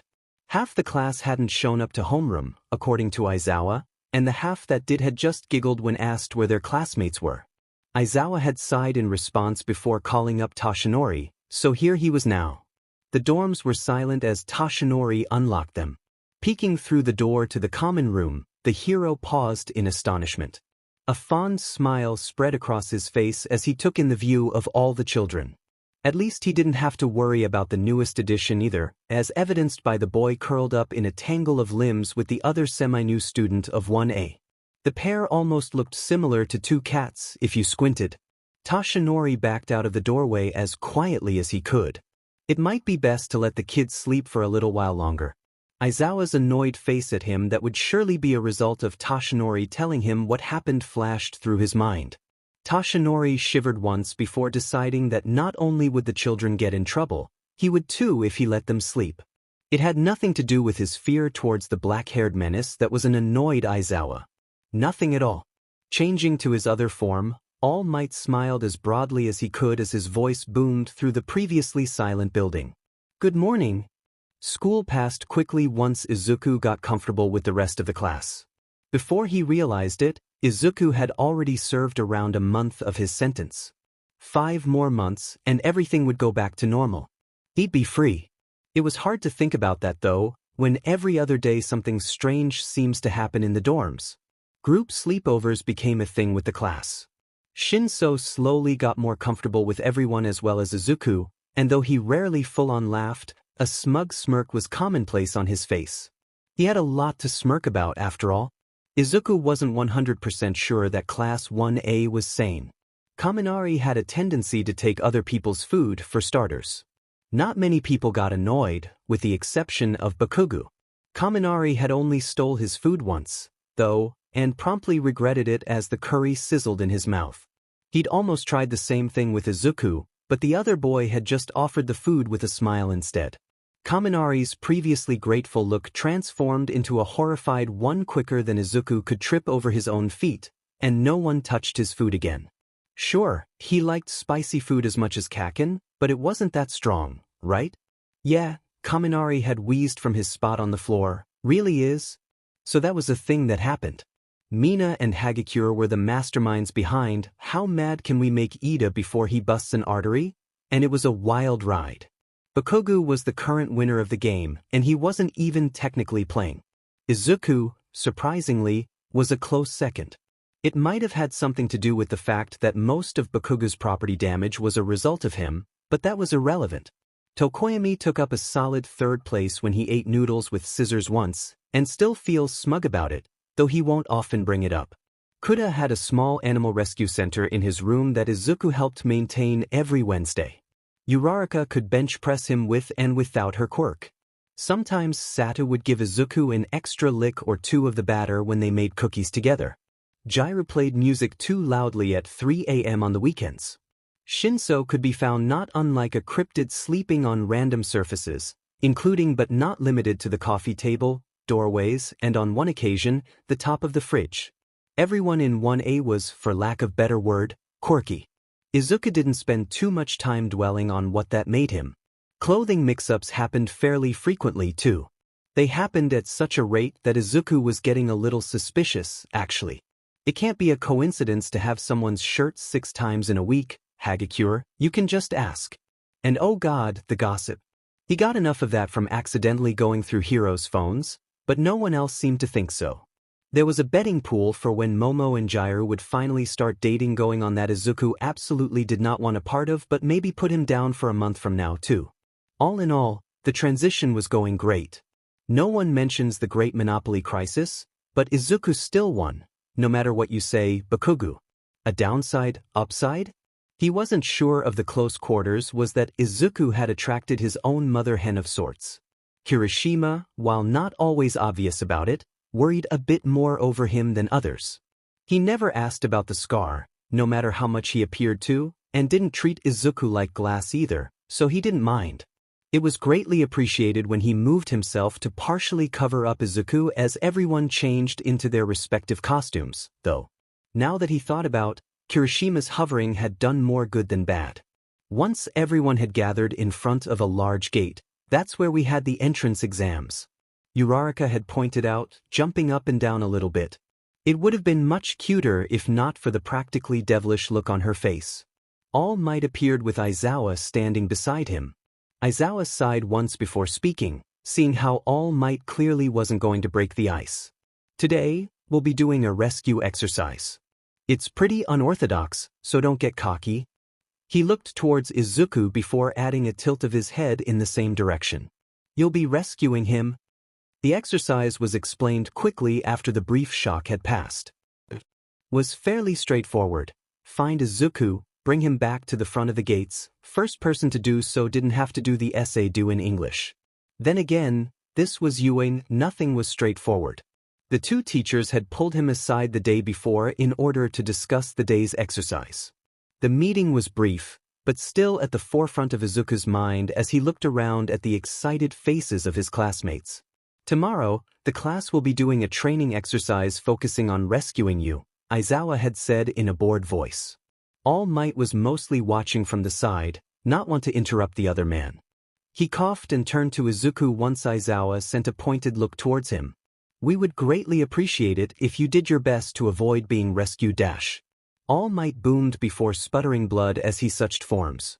It wasn't a surprise as much as concerning. Everyone had seen his form already after the fight with a powerful villain. Seeing that All Might wasn't going to continue, Aizawa sighed again. He seemed to do that a lot before starting where he left off. The rest of the class will be trying to catch you, and it'd be much more informational if they actually had to sweat while doing it, Aizawa said in bored tone. You've avoided us this long, let's see how they stack up. All Might chose that moment to jump back in. You won't be going in empty-handed, of course. We've both decided to let you take one item to aid you, so no need to worry. He tried a smile at the end of it, though it looked a little painful. Izuku, meanwhile, was feeling an emotion he hadn't felt since he came to UA. It hurt to be underestimated, he would know. Something in people's smiles always changed when learning he was quirkless. It was like the person went from looking at him to a baby. It stung in a way that few people understood when he tried to explain it. Maybe the years of doing more of a difference than most people his age had affected him, but Izuku felt a little insulted. Just a bit. Pro heroes hadn't been able to catch him until recently, and he'd been at the same gig for almost 2 years. No matter the extent of the class's quirks, and they truly were impressive, the situation made him feel strange. Izuku was used to strange, everyone was, in a world of quirks, but this was different. He didn't realize it then, but that was exactly the teacher's plan. After ending the meeting, Izuku walked away with the strange feeling curling in his stomach. He didn't hear the two heroes talking as he walked away. It might have weakened whatever emotion he was currently feeling. Who do you think will catch him first? All Might asked Aizawa, tilting his head slightly. The man responded with a slow, toothy smile and a low drawl. Who said they would? Back in the previous moment, the class was eyeing him with excitement and a bit of smugness at the thought of being the first to rescue him. Izuku just smiled encouragingly in response as he fingered the chrome lighter in his pocket. Hopefully, everyone would learn from this exercise in more ways than one. Izuku had a 2-minute head start. He jogged lightly across the rooftops and made a show of climbing carefully down the ladder on the side of the building. Wouldn't want to give any hints of his abilities right off the bat. Once he was out of sight, Izuku was struck with a sense of familiarity. It was strange, the completely grayscale landscape should have seemed as featureless as possible. So why did Izuku feel like he'd been here before? It hit him in a way that caused a grin to break out across his face in giddiness. If he was right, then this was going to be much easier than he thought. Izuku walked briskly as he counted the alleyways to his right. Who knew had much more time he had, but he had to confirm his hunch. 3, 4, 5. And there was the same fire escape that he'd fallen off a year ago, the same height from the ground and everything. Looked like Izuku was right. The school had just copied a portion of the city. Izuku didn't have a whole lot of time to dwell on the new development, as All Might's booming voice rang out at the same time he had the realization. Start. This was an experience. Shiro was chasing him at the moment. He was the first to find Izuku and had lost a few seconds of time trying to stop and chat. His smile had dropped in confusion when Izuku had booked it in the other direction. The expression change made Izuku go from happy to finally have someone to run from to guilty at lying to everyone. It was for the school, though, so it couldn't be too bad, right? That's what he told himself, anyways. It partially worked. Wait. Shiro yelped, jumping forward to chase after Izuku. And what a chase it was. Izuku hadn't been tailed this closely for at least a month. Sometimes his reputation helped out in the long run. Most pro heroes didn't try half as hard as Shiro was at the moment. His hand shot out to grab the telephone pole as Izuku redirected his path. A sharp turn here, a vaulted fence there, and even a wall jump or two wasn't enough to shake off Shiro. Izuku was getting a bit frantic. Frantic made him more reckless and careless. And he was about to pay for it. It was a small slip-up, a miscalculation, and all of a sudden Izuku was crashing through a window. Shiro made a noise of distress as he saw Izuku disappear into the building, but Izuku barely processed it. The flying glass had been mostly deflected by his gloves, and he'd felt much worse pain before. He more preoccupied by the fact that he could go inside the buildings. This changed a lot of his plans. It was easy to duck in a building if he needed to, and it was a quick way to confuse whoever was following him, too. The interior was a gamble, but it was still a good advantage.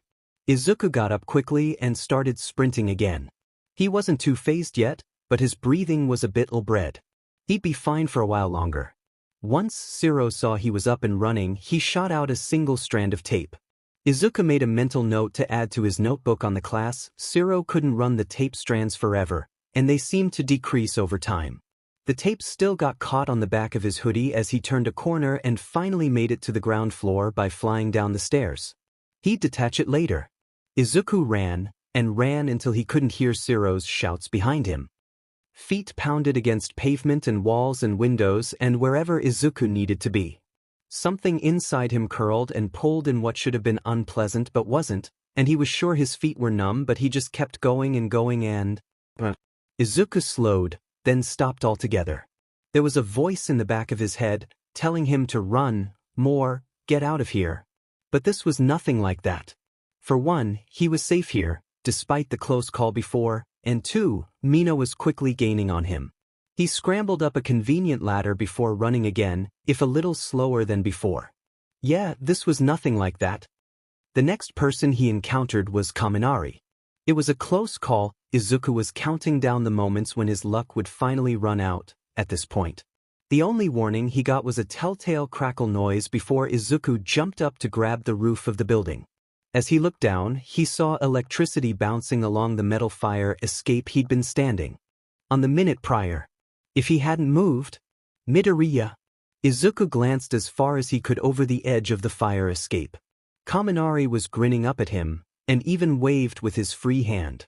"Ah, I was so close," he pouted, but smiled again after a second. "Shiro says that you ran away from him?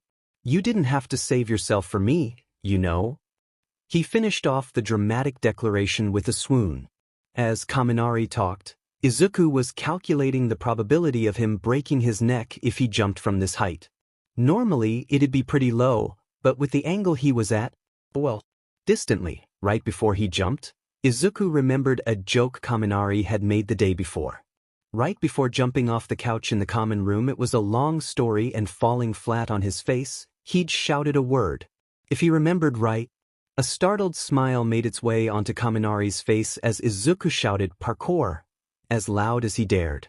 It was replaced by a panicked look as Izuku pushed off the wall as hard as he could and performed a messy twist midair. His fingertips barely grabbed the windowsill on the opposite wall, but he used the lighter he'd brought to break that window to get inside. Kaminari was squawking outside, but Izuku just grinned as he ran away from yet another of his classmates. For maybe 15 minutes after those incidents, not a lot stuck out to Izuku. Most of his other classmates didn't have mobility-based quirks, and those that did hadn't found him for a while now. Todoroki had briefly been terrifying, but he couldn't go into the buildings as quickly as Izuku. Still, Izuku let out a groan as he peeked out the window and barely dodged an eye full of ice. That didn't make him any less powerful.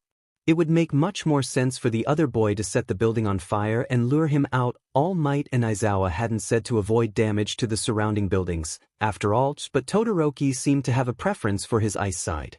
It was more an outright refusal to use his fire side, but Izuku wasn't blaming him too much. He knew what his home life was like. It wasn't always an advantage to know everything about everyone. That was a while ago though, and at the moment, Izuku was just catching his breath. He had a steady mumble going about his classmates and their quirks. It was quiet enough that Izuku didn't notice the shadow lunging for him until it was almost on him. The somersault he did to get out of the way was the exact opposite of elegant, and the fact that he had rolled right off the roof only accentuated this. "Hi Tokoyami." Izuku spoke from where he dangled off the side of a window. "Hello, Midoriya." Izuku barely had time to fling himself through the window as dark shadow dove for him. His shoulder hurt from the force it had taken to break the glass, but it bought him a second of time. Izuku's mind moved as fast as his feet as he ran through the rooms. What to do? Dark Shadow had a weakness for light. He had a lighter. That was something, right? Izuku ducked into a room off to his right as he formed a plan. It was as barren as the rest of the other rooms, so there was nothing to hide behind. Think. An idea hit him. Izuku wrenched off his left glove and pulled the tape that was still attached to him off his back. He combined the two and got the lighter ready as he waited. Just a second or two. The door opened with a bang. Izuku lit the glove on fire and slapped it onto Dark Shadow as quickly and as fast as he could that his hands stung a bit. Dark shadow recoiled, and Izuku had enough time to jump back out the doorway and keep running. His breathing was heavy and quick as he vaulted through another window and onto the rooftop right outside it. Maybe they shouldn't have been so quick to underestimate Izuku, but he definitely shouldn't have underestimated the aspiring heroes, either.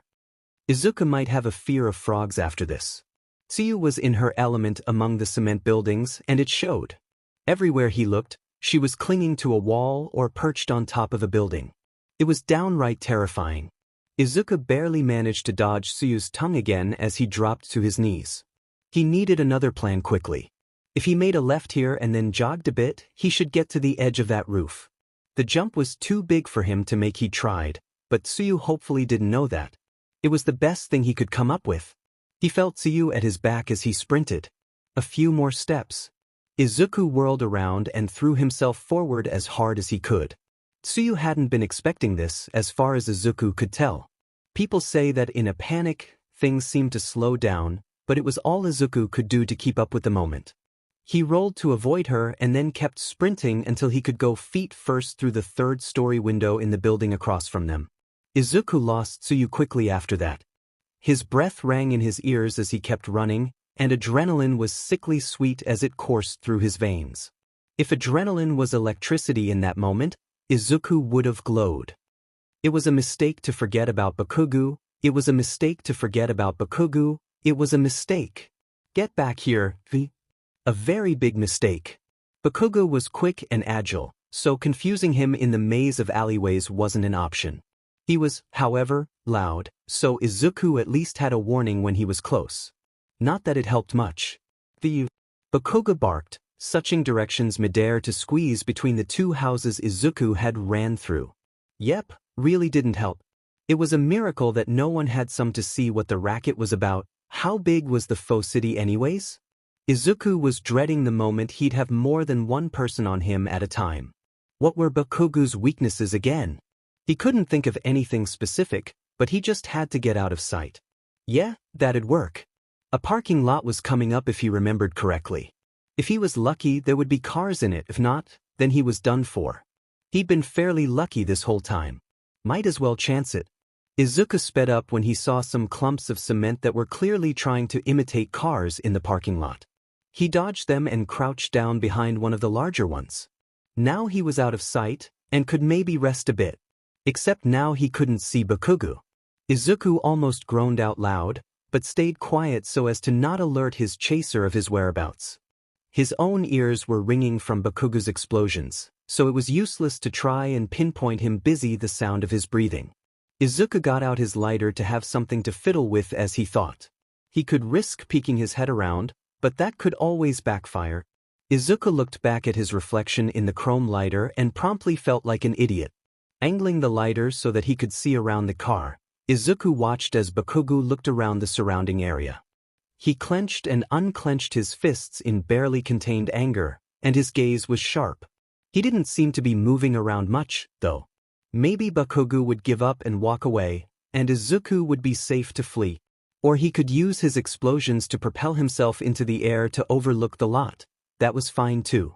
He had maybe 3 seconds to do something. He didn't need his other glove, right? He lit the remaining glove on fire and barely bit down on the whimper that threatened to leave him what the flames liked over his pinky. That would hurt later, as would the rest of the burns he currently had. Maybe a lighter wasn't the best idea. No time to dwell on it now, though. Any moment now, Bakugo would catch sight of his green hoodie. Honestly, now that he thought about it, he should change it to something less conspicuous, like black. Before Bakugo got too high up, Izuku threw the flaming glove as far to his right as he could. Please let him fall for it. Please let him fall for it. The gods favored him in that moment, as Bakugo immediately shot towards the flaming glove. Milking the opportunity for all it's worth, Izuku ran through the cars and beyond until Bakugo's scream of rage at being tricked no longer rang in his ears. He was going to need a nap after this. Scratch that, he was going to need a long nap after this. Maybe 3 or 4 hours. Or better yet, just sleep for the rest of the day. Yeah, that sounded nice. It turned out that while the school didn't have the time to use actual cars, they did apparently have enough to string cables across several poles and buildings. They weren't as slender as actual telephone lines, so it was simple enough to run along them. Which led to Izuku's current predicament.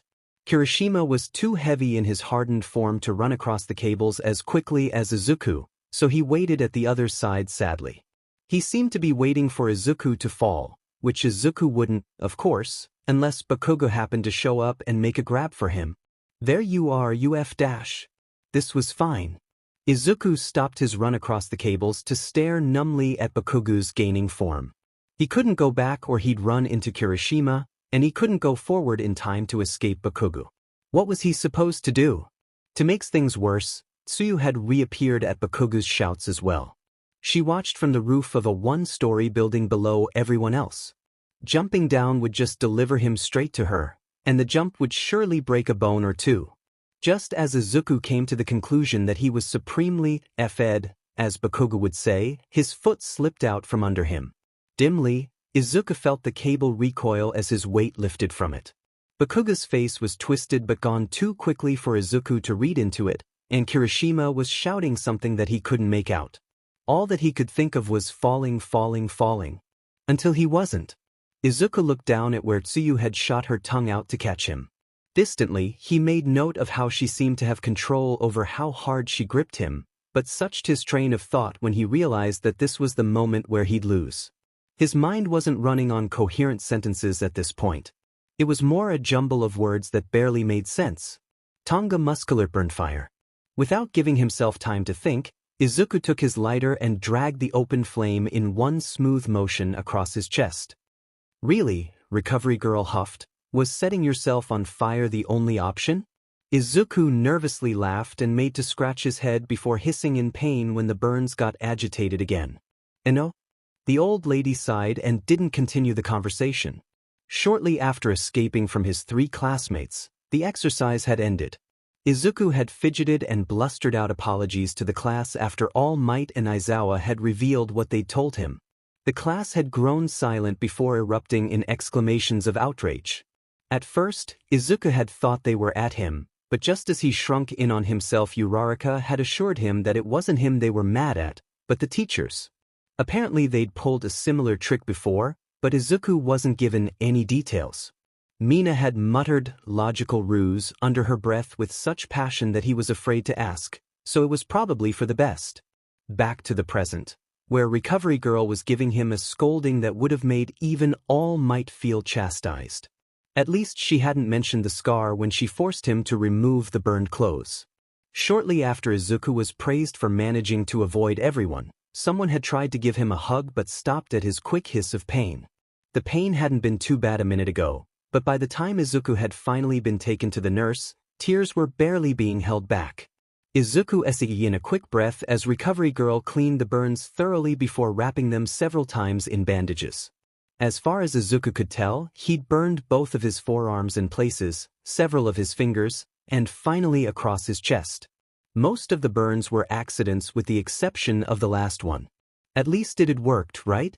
It might have worked, but it sure didn't do much for you. Izuku squeaked and brought his hands up to his mouth.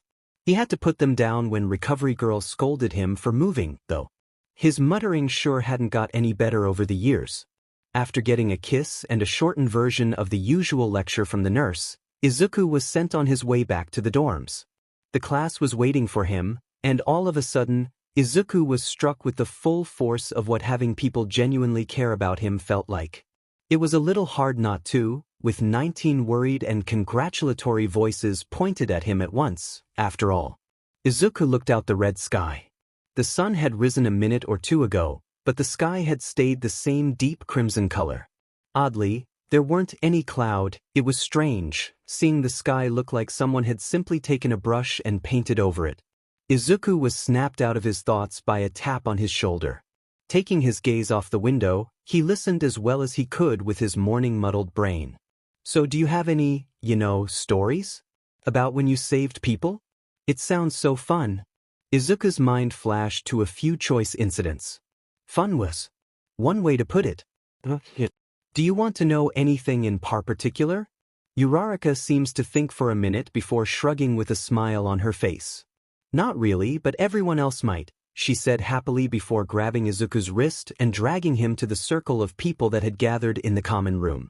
Izuku didn't have enough time to protest before he was plopped between Uraraka and Kirishima. There weren't a whole lot of people in the circle, at least. Most people were still in their beds before school. Only Uraraka, Ida, Shinso, Tokoyami, and Kirishima were currently up. Maybe telling some stories wouldn't be too bad? Have you ever killed anyone? Uraraka asked excitedly, leaning a little into Izuku's space. Or not? Uraraka laughed when Izuku appeared to think over the question, even though he was just trying to come up with a nice way to say it's no. Ida's scandalized gasp set her and Kirishima off into giggles, and Tokoyami just kept the stone-cold face he tried to maintain at all times. It was a little offset by the crisscrossed legs held up close to his chin, though. Shinso might have been asleep the whole time. Izuku finally stuttered out a no over his laughing friends. He hoped he could call them that, but it wasn't like they would know, and they got back to asking him questions. Most were fairly simple. Anything you've ever regretted? Some did need a bit of explaining. I just don't get how you somehow lost your breathes and shirt but not socks, dude. It was all in harmless fun. At one point, the focus went from Izuku to what Izuku really did. You do coding, right? Uraraka asked as she rested her head on her hands in an inquisitive pose. Do you know any codes? Ida cut in before Izuku could reply. Although the name is misleading, Midoriya is proficient in computer coding. Ciphers are a different matter entirely, Uraraka. It is a simple mistake. Ida punctuated each sentence with a sharp gesture, a stern look on his face. Then again, Ida always had a stern look on his face, so it didn't make much of a difference. Izuku coughed in an attempt to dispel the silence that settled over the group. He felt a bit bad for Uraraka's mistake, even though he hadn't had much to do with it. Might as well throw her a bone, right? Izuku stuttered over his words when the group's focus shifted towards him minus Shinso. He still looked to be asleep but continued on anyways. I do know a few codes. They're, not that uninteresting though dash. Uraraka lit up and maybe gave Ida a smug glance, but Izuku wasn't sure before prompting him to continue. I think they're really fun. I only really know one with lots of symbols and I need the key for it, but it's still fun, don't you think? Her words drawled as she got more and more excited and comfortable. Izuku remembered a code that had a different symbol for each English letter of the alphabet vaguely, but couldn't recall the name. As long as he could read English fluently, then it was a fairly simple code. My favorite one is the Vigilante square, but it's pretty complicated, Izuku responded to the best of his ability. How could he explain why he knew it to his friends without sounding extremely sad? When I was younger good so far. Keep going. I didn't want a tea-talk. They didn't need to know the reason why. So my mom and I figured out a way to, talk? We passed notes and other stuff. Of course, because Izuku was not only shy, but paranoid to boot, he'd picked one of the most complicated ciphers he could find as a child. Learning the English alphabet took him a long time and made him less adept at what they were supposed to be learning in school, but it ended up working well with the code he'd picked. Plus, being mostly fluent in English at a young age had helped with coding. The conversation leapt from topic to topic after Izuku's admission. It wasn't as focused on him as it had been before, and he was a bit grateful. Talking about his past usually left a slight burning feeling at the back of his throat, almost as if when he tried to swallow his emotions, he'd swallowed down a lick of fire or two along with them. This time was different. Despite the fact that the fire was still there, it flowed through him like hot tea, not burning but warm, accenting his senses so that his body was fully relaxed. To us. Izuku didn't have time to dwell on the feeling, as Shinso woke up, so he had been asleep, after all, in the middle of Kirishima's story. He'd looked around dazedly for a second or two before locking eyes with Izuku. Aizawa and all might need you after school, he said lowly after both of them had held a brief impromptu staring competition. Don't know why, just said to tell you. With that, Shinso fell back asleep. Izuku probably would have badgered him for the awkward sleeping position he was in. He might act like a cat, but his spine did not. But at the moment he was too busy having a nervous breakdown. He'd only been doing what the teachers asked him to, but what if he did it wrong? Maybe he was supposed to follow some other rule and he forgot about it? What if they were mad at him for some other reason? What if Izuku was nudged by Kirishima, who in doing so stopped his oncoming muttering storm? Izuku startled, and then laughed awkwardly amidst an apology or two, which Kirishima quickly assured wasn't necessary. Still, Izuku felt bad for going back into his old habit. He'd been told enough times how creepy it was. The class didn't seem to mind as much, though, so maybe it was okay? Izuku didn't think about it too much, as classes were starting soon. His classmates trickled down the stairs and hallways slowly and groggily. They looked similar to zombies until they each did their morning routines. For some, it was coffee. Others, there was always a few that differed. Kaminari sed on a charger as he moved around, and Sada chewed on sugary gum as he made everyone breakfast, but most started out in the same tired state. Izuku was one of the only morning people in the class. Wake the F up. With the exception of Bakugo. Kirishima hardened himself with a sigh as he moved to protect whoever had invoked Bakugo's wrath this time. Shiro looked accepting of death in that moment as Bakugo yelled at him, and Izuku couldn't quite blame him. Luckily, before anyone actually died via the flaming blonde, Bakugo was moved out of range by Kirishima.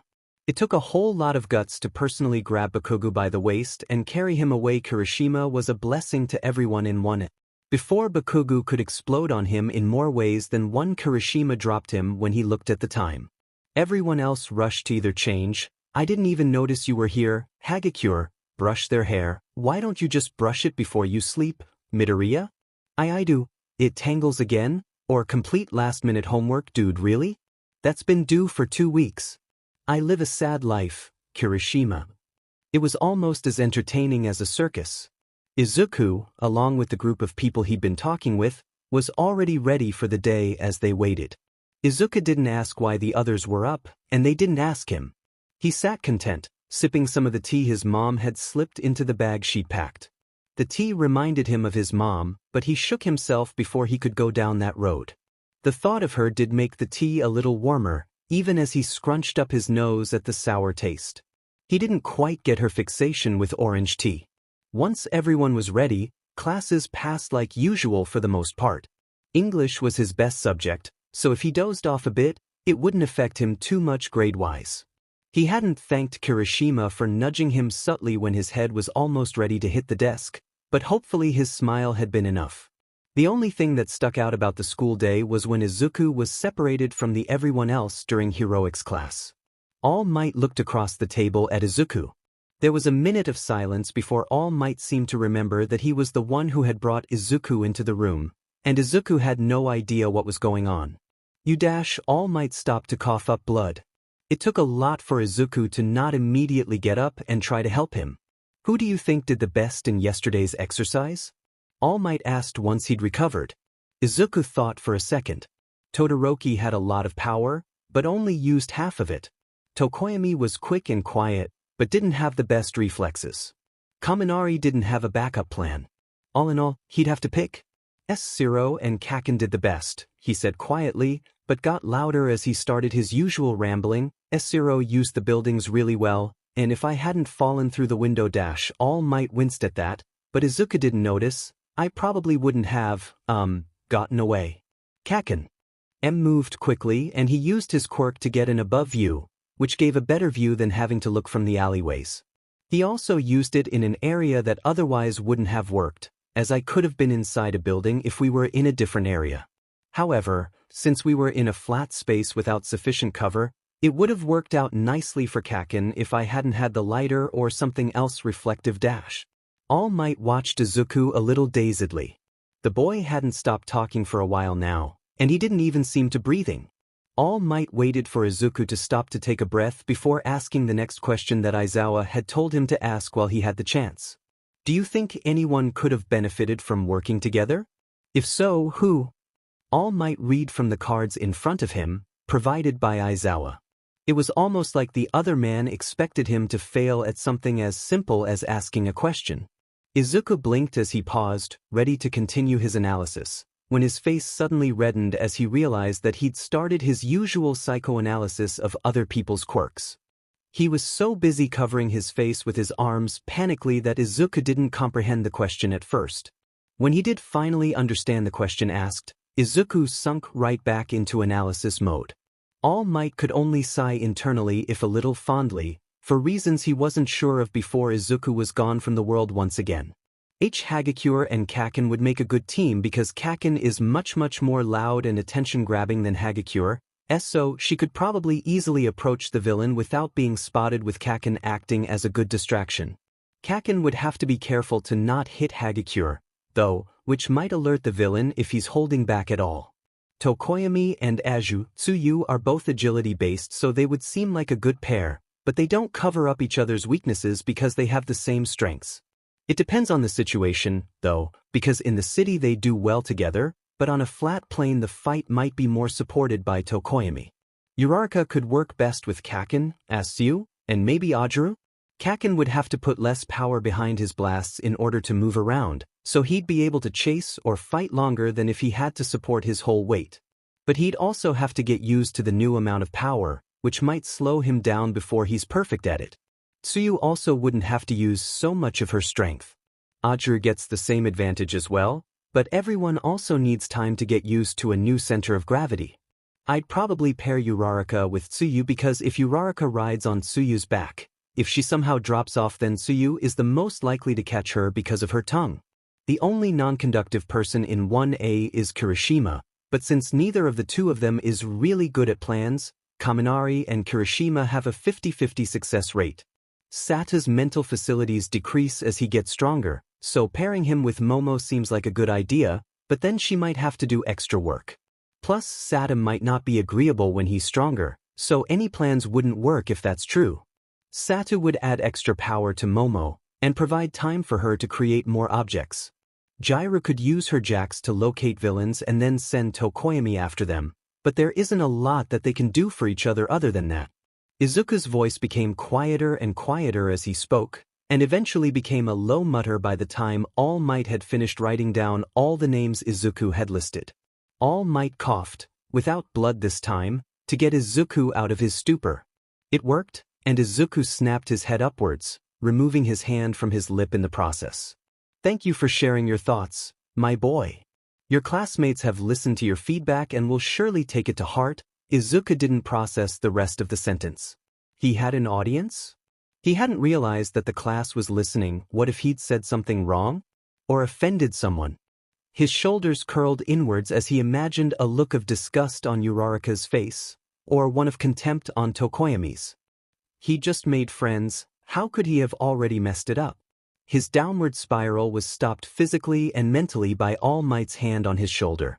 Izuku trailed his gaze from the thin hand up to his teacher's concerned face.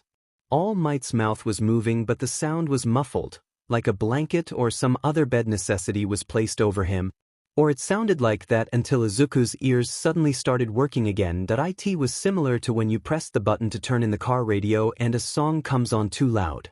Okay my boy? Why yeah, Izuku stuttered out after he got his bearings back. I'm okay. So sorry. All Might looked a little skeptical though that might have just Izuku assuming the worst. He wasn't sure but he let go of Izuku's shoulder. Without realizing his actions, once All Might's hand was gone, Izuku's replaced it. He scratched at the spot where he was touched as All Might started speaking again. As long as you don't feel the need to visit Recovery Girl, then we're done here. Please remember to stay after class, as the teachers wish to speak with you. All Might changed forms between sentences, and then proceeded to sprint away. Izuku was left alone in the room, a little confused, before realizing that his classmates had started to burst through the door and All Might had probably been running away from them.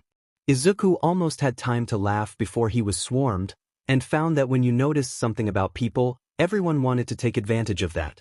At least they were nice about it. Deku, I'm not ifing you working with Invisibitch? For the most part. The rest of Izuku's classes flew past his mind. The curriculum was different than it had been at his high school, so it wasn't like he understood most of it anyways. Still, his head felt uncomfortably empty as he waited outside the teacher's lounge.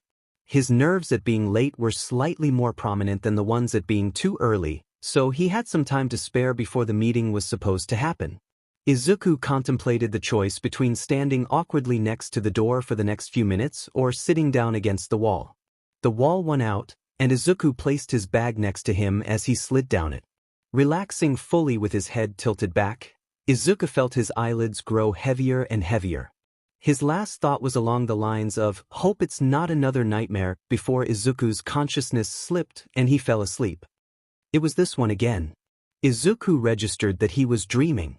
He knew, and yet he could do nothing as the similar scene played out. He hadn't had this particular nightmare in a while. Izuku had crouched over his computer as he typed frantically. The screams of the villains, they looked closer to creatures, and that was what Izuku suspected they were, had beat against his temples so hard that he had to clench his teeth to keep them from chattering. He had to focus. Someone was attacking Hosu, but how was he supposed to help if he couldn't even keep his teeth still? Izuku sent the same message describing the situation in Hosu to as many heroes as he could remember. All Might had been one of the first, but Izuku didn't know where he was at the moment. Most of the creatures seemed to be attacking public spaces, so he'd sent the heroes to the ones they were closest to. It was exhausting, and his finger joints had ached when he was done. It didn't matter though, because he still had work to do. He still needed to help. Here it comes. There was a scream. It was different than the others. It wasn't feral or even scared. It was angry. And it was enough for Izuku to tuck his computer under his arm and run towards it. What had he expected to do at the time? Run in with some powerful quirk and beat up the bad guys, like he'd wanted to do when he was younger? Izuku still didn't know, and didn't necessarily want to either. He didn't remember the search well, but he remembered the twisted ankle and the feeling of dread when he'd finally found the right alley. That was the thing about dreams. A person couldn't remember what street they'd been on, but the pure fear coursing through their veins was clearer than stars on a cloudless night. The Vigilante? No, the title didn't quite fit him. Izuku was a vigilante as well, but he was different. He hoped he was. Stain had someone under his blade, and he appeared to be monologuing. Izuku's ears were ringing from barely concealed panic, so he hadn't caught anything that said, although he doubted that he would have wanted to anyways. He had directed the closest heroes that he could find to the location before doing anything else. Now he just had to wait for them. He didn't need to get involved, didn't need to do something stupid. But he always did, didn't he? No. All it took was a raised blade, some eye contact, and Izuku had yelled as loud as he could. Izuku regretted a lot of things, but he'd never quite regret doing this. He hadn't registered the sound of his feet hitting the pavement, and he felt like he was going to cry and scream at the time, but he had staggered forward anyways. "I won't let you hurt him." Stain had turned, face neutral, and Izuku barely had time to trip backwards before Stain was in front of him. "Are you another fake?" Stain had been close enough to Izuku that he had been able to smell his breath. The scent of blood from his mouth had been so intense that Izuku had felt like throwing up. Or another child, trying to play hero. Izuku wasn't sure what made him do it. What made him, a quirkless kid with no fighting experience, swing his fist at Stain. His brain had been far past Mercury in that moment, though, so maybe that was an excuse. The fist hadn't connected. Of course some part of him knew it wouldn't. But Stain had backed up. The punch, if it could have been called that, had forced him back at least. Maybe things would go the way he planned, for once in his life. They never did. Why did he still trick himself into thinking that they would? Stain had smiled. No, All Might smiled. Stain had bared his teeth as he looked down at the laptop Izuku had dropped after his punch. It had sent chills from his teeth to his toes, and he hadn't moved an inch as Stain kept talking. "You're different," he had said almost happily, the same manic look on his face the whole while. "You're like me, aren't you? You actually help people, don't you, Antivirus?" His chuckle haunted Izuku to this day. "That's why society is so messed up. You help people and don't get thanked, don't get paid. Some people even hate you for it. We're alike, aren't we?" He had walked forward as he talked, blade dragging behind him in a low whine that made Izuku want to cover his ears and curl into a ball. He had barely registered the person on the ground yelling at him, "Run! Get out of here," even though the words still rang through his mind every once in a while. When he had finally returned to his previous place in front of Izuku, his smile had widened as he spoke again. "We're both just trying to help." The rest of what had happened next was a blur to Izuku. Sometime after what Stain had said, his brain had just shut down. He remembered being skirted by the heroes in HNCFFS matching stains when the heroes arrived right in time, and he remembered those same cuffs being broken by Stain when his practically limp body was almost carried off by one of the creatures. He remembered running until he couldn't feel his feet, until he couldn't feel anything. Until all there was in his life were rooftops and alleyways that didn't matter, didn't mean anything. He threw up in a dumpster out back from a convenience store, lost in the world and his mind. The nightmare ended earlier than it usually would have. He hadn't even gotten to the part where his mom had fretted over him, or how the news had reacted to him. Maybe it was for the best, though. Those hurt in different ways than bleeding feet ever could. Back to the present, Izuku blearily looked up at the person standing over him. Aizawa looked contemplative, and maybe a bit concerned. Izuku looked down at his hands. His nails had pressed hard enough that his fingertips were numb and aching. He rubbed the red marks on his legs as he tried and failed to look Aizawa in the eye. Aizawa sighed once he noticed the lack of eye contact. "Come inside when you're ready," he said flatly, but not uncaringly. It almost sounded so. But Aizawa wasn't soft, so Izuku brushed the thought aside. A second after Aizawa had walked through the door, Izuku followed suit. He peeked around the door uncertainly, and promptly felt a little bewildered at what he saw. He wasn't sure what he'd expected to see in the teacher's lounge, maybe organized desks with teachers' grading tests, or something in that vein. He hadn't expected Midnight leaning as far as she could to touch Present Mix's hair, All Might crouched over a Teaching for Dummies book, and even Nedzu with over 15 cups of tea in front of him, all untouched, Izuku noted. Present Mike was the first person to notice him. He seemed surprised enough that he fell backwards in his chair. That might not have been entirely Izuku's fault, though, as he'd been leaning back to attempt to escape Midnight anyways. The loud smack from the fall set off a chain reaction amongst the teachers. All Might hid the book he was reading in his jacket not very successfully, but Izuku gave him points for trying. Midnight pouted as she sat back at her desk, and Aizawa slowly rested his head in his hands with a sigh. Izuku felt bad for Aizawa for a second, but the glare his teacher sent to Present Mike made him shift his concerns. Midoriya, my boy." All Might tried to smile. "Thank you for joining us, Dash." He cut himself off with a cough, and Aizawa sighed again. Since you haven't seen any news outlets lately, Izuku wanted to tell him that it wasn't his decision to not allow Izuku to have any sort of electronic near him, but kept his mouth shut. "You're unaware of the fact that your being here has been made public knowledge." "Several people have." Aizawa's lip curled a bit. "Dot suggested we use you while we still have the chance, as I heard the second top hero put it. Tomorrow, a few pro heroes will take you out of school and on a mission to help track down a drag gang.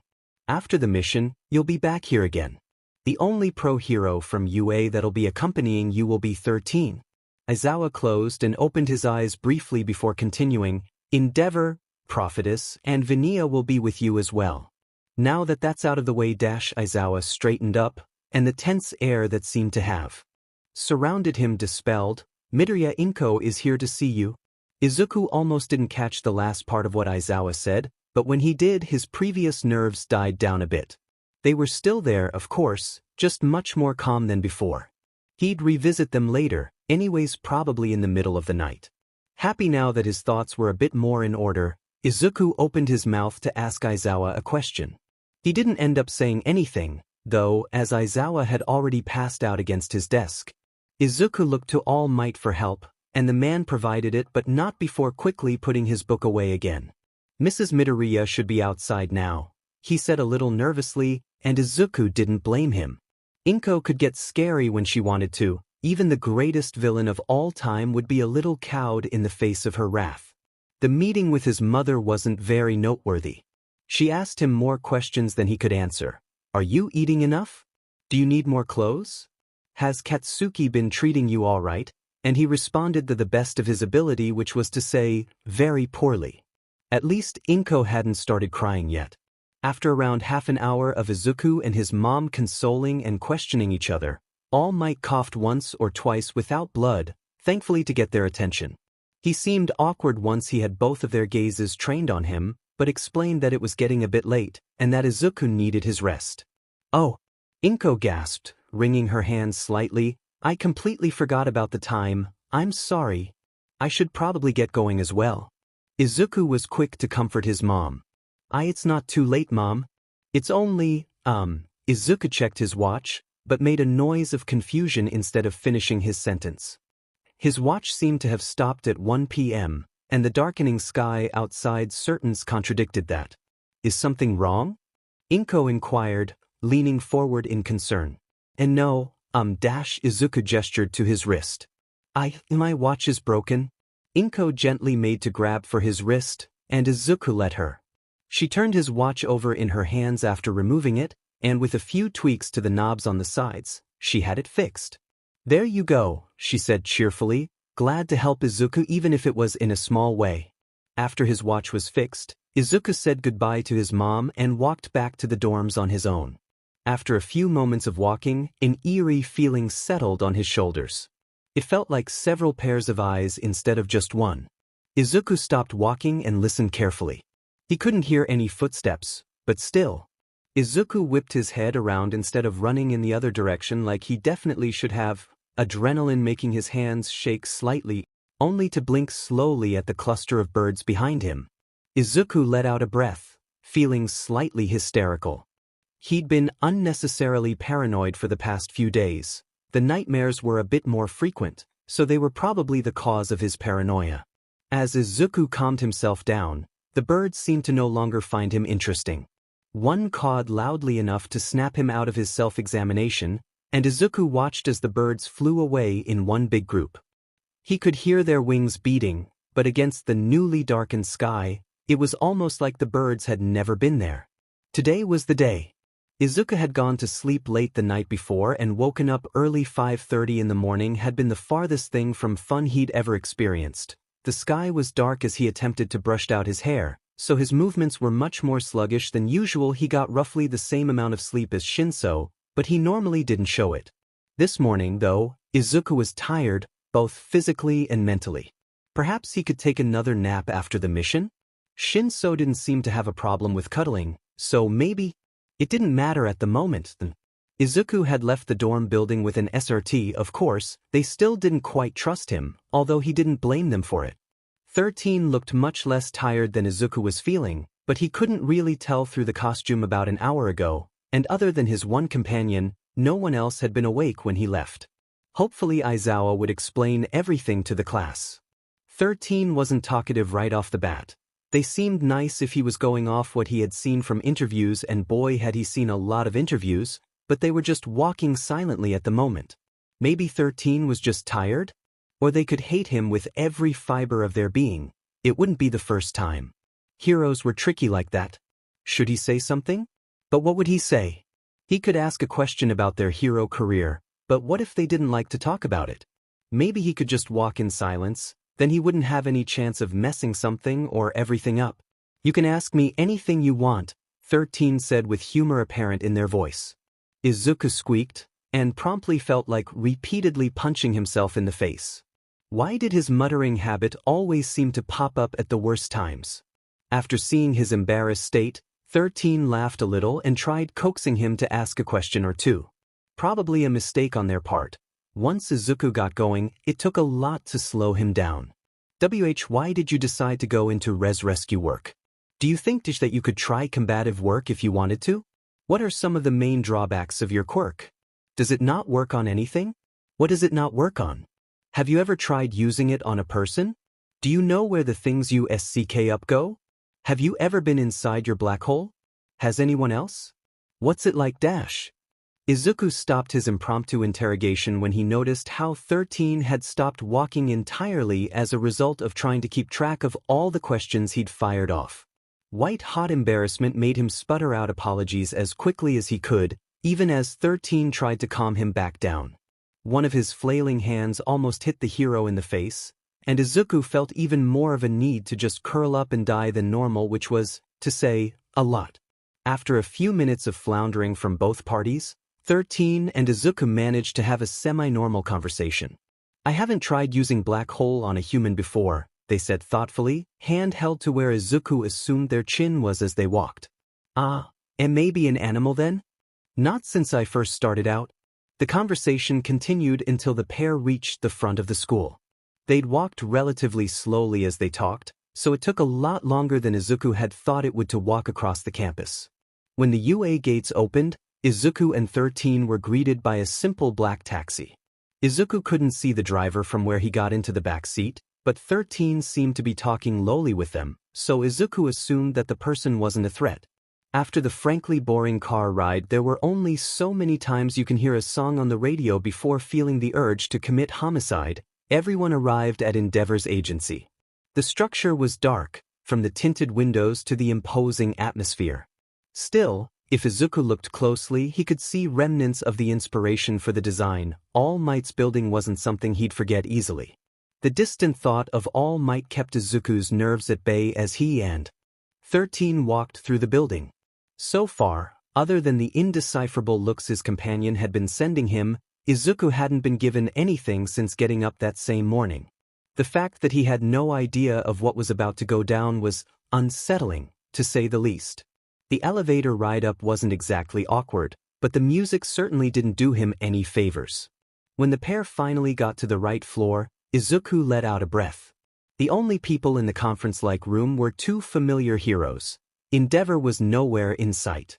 Izuku may have just been putting off the inevitable, but the absence of his least favorite hero was comforting. 13 went to get something. They didn't exactly specify, though that might have just been because of Izuku's out-of-it mindset at the moment, which left Izuku alone with the two heroes. The one in pink-tinted armor spoke first. "They didn't tell us you were so young." She turned to the woman next to her, who was already looking tired. "He's gotta be maybe 14, definitely." The woman in the dark green dress elbowed her carefree companion in the rib, and promptly looked like she regretted it, as the metal plating made a low ding when she hit it, before commenting in a long-suffering voice. "At least introduce yourself to the kid," she whispered, combing her short hair back with one hand. The one in the armor turned back towards him with an apologetic look. "I'm the foreseeing hero, prophetess, and this is Vinia. Sorry for this whole thing, didn't know how young you were." She frowned after she said the last part, but didn't say anything more. After seeing that prophetess wasn't going to continue, Vinia sighed. "We can't give you any details on the mission yet, so don't try to ask. We don't know anything either." Izuku noticed her twirl a black band around her ring finger, and spoke before his mind caught up to his mouth. "Are you two married?" The question hung in the air, before prophetess laughed loudly and slung an arm around Vinia. "You betcha. 3 solid years." Vinia sighed again, but she leaned into prophetess' touch all the same. The two of them looked comfortably in a way that made Izuku feel like he didn't belong. Still, the way they smiled at each other made Izuku smile, too. The air felt warm and cozy as prophetess tried and failed to hip bump Vinia. The atmosphere was jarred abruptly when the door slammed open. The rebound from when it hit the wall made Izuku flinch, and he turned towards the person walking through quickly. Once he recognized the face, he bristled, enough no one seemed to notice. Endeavor stalked in like the ground had personally offended him, though Izuku wouldn't be surprised if it had in some way. His eyes roamed the room, but when he finally seemed to find Izuku, he didn't physically react much other than a minuscule curl of the lip. Luckily for the both of them, Endeavor didn't speak to him. He did bark out orders to the sidekicks that followed him inside, and before long, a map was set out on the retractable table as everyone got to work. Each point and mark was decided carefully, with much discussion, as a plan was made, or so he hoped. Due to security authorization issues, he wasn't allowed to help or even know half of the planning that was going on. At the moment, he was sitting with crisscrossed legs just outside the door. At least he didn't have to look Endeavor in the eye. Izuku's hands shook, so he stuffed them in his hoodie pocket. He would try to calm himself down, and then a few minutes later, an image of Todoroki smiling quietly at one as antics filled his head, and he'd get angry all over again. Todoroki didn't deserve the things that had been done to him. No one did. It had been an accident when Izuku had first tried to contact Endeavor. He hadn't meant to snoop, and yet the first video left open had just seemed. It took little convincing himself to click it, and now here he was, holding a grudge against the second top hero for something that didn't even affect him. His mother always said he had a big heart. Izuku hunched over as he brought his legs closer to his chest. A few breathing exercises, and the sparks inside his throat calmed down to embers. As long as Endeavor didn't try to talk to him, he'd be fine. Probably. Was it illegal to slap a pro hero? After maybe half an hour of stewing in his own rage, Izuku had toned it down to a low simmer by the time Vania beckoned him back in. He didn't meet her eyes and curled in on himself a bit. Vania thought he looked meek until she saw his eyes. The fire behind them was anything but. Neither of them said anything. Izuku's back hurt. It was a dull pain, starting from the base of his tailbone and making its way up. He'd been sitting in the same chair for over 2 hours, and it was taking effect. He thought back to the moment when he'd been walked back inside the conference room. We need to secure the target's dash. No names were said in front of Izuku. It was getting a little tiring, while still making sure they're unaware of being trailed. There should be cameras here, and here dash. The sidekick pointed at different locations that Izuku tried to remember. So we should be able to track the group using these ones?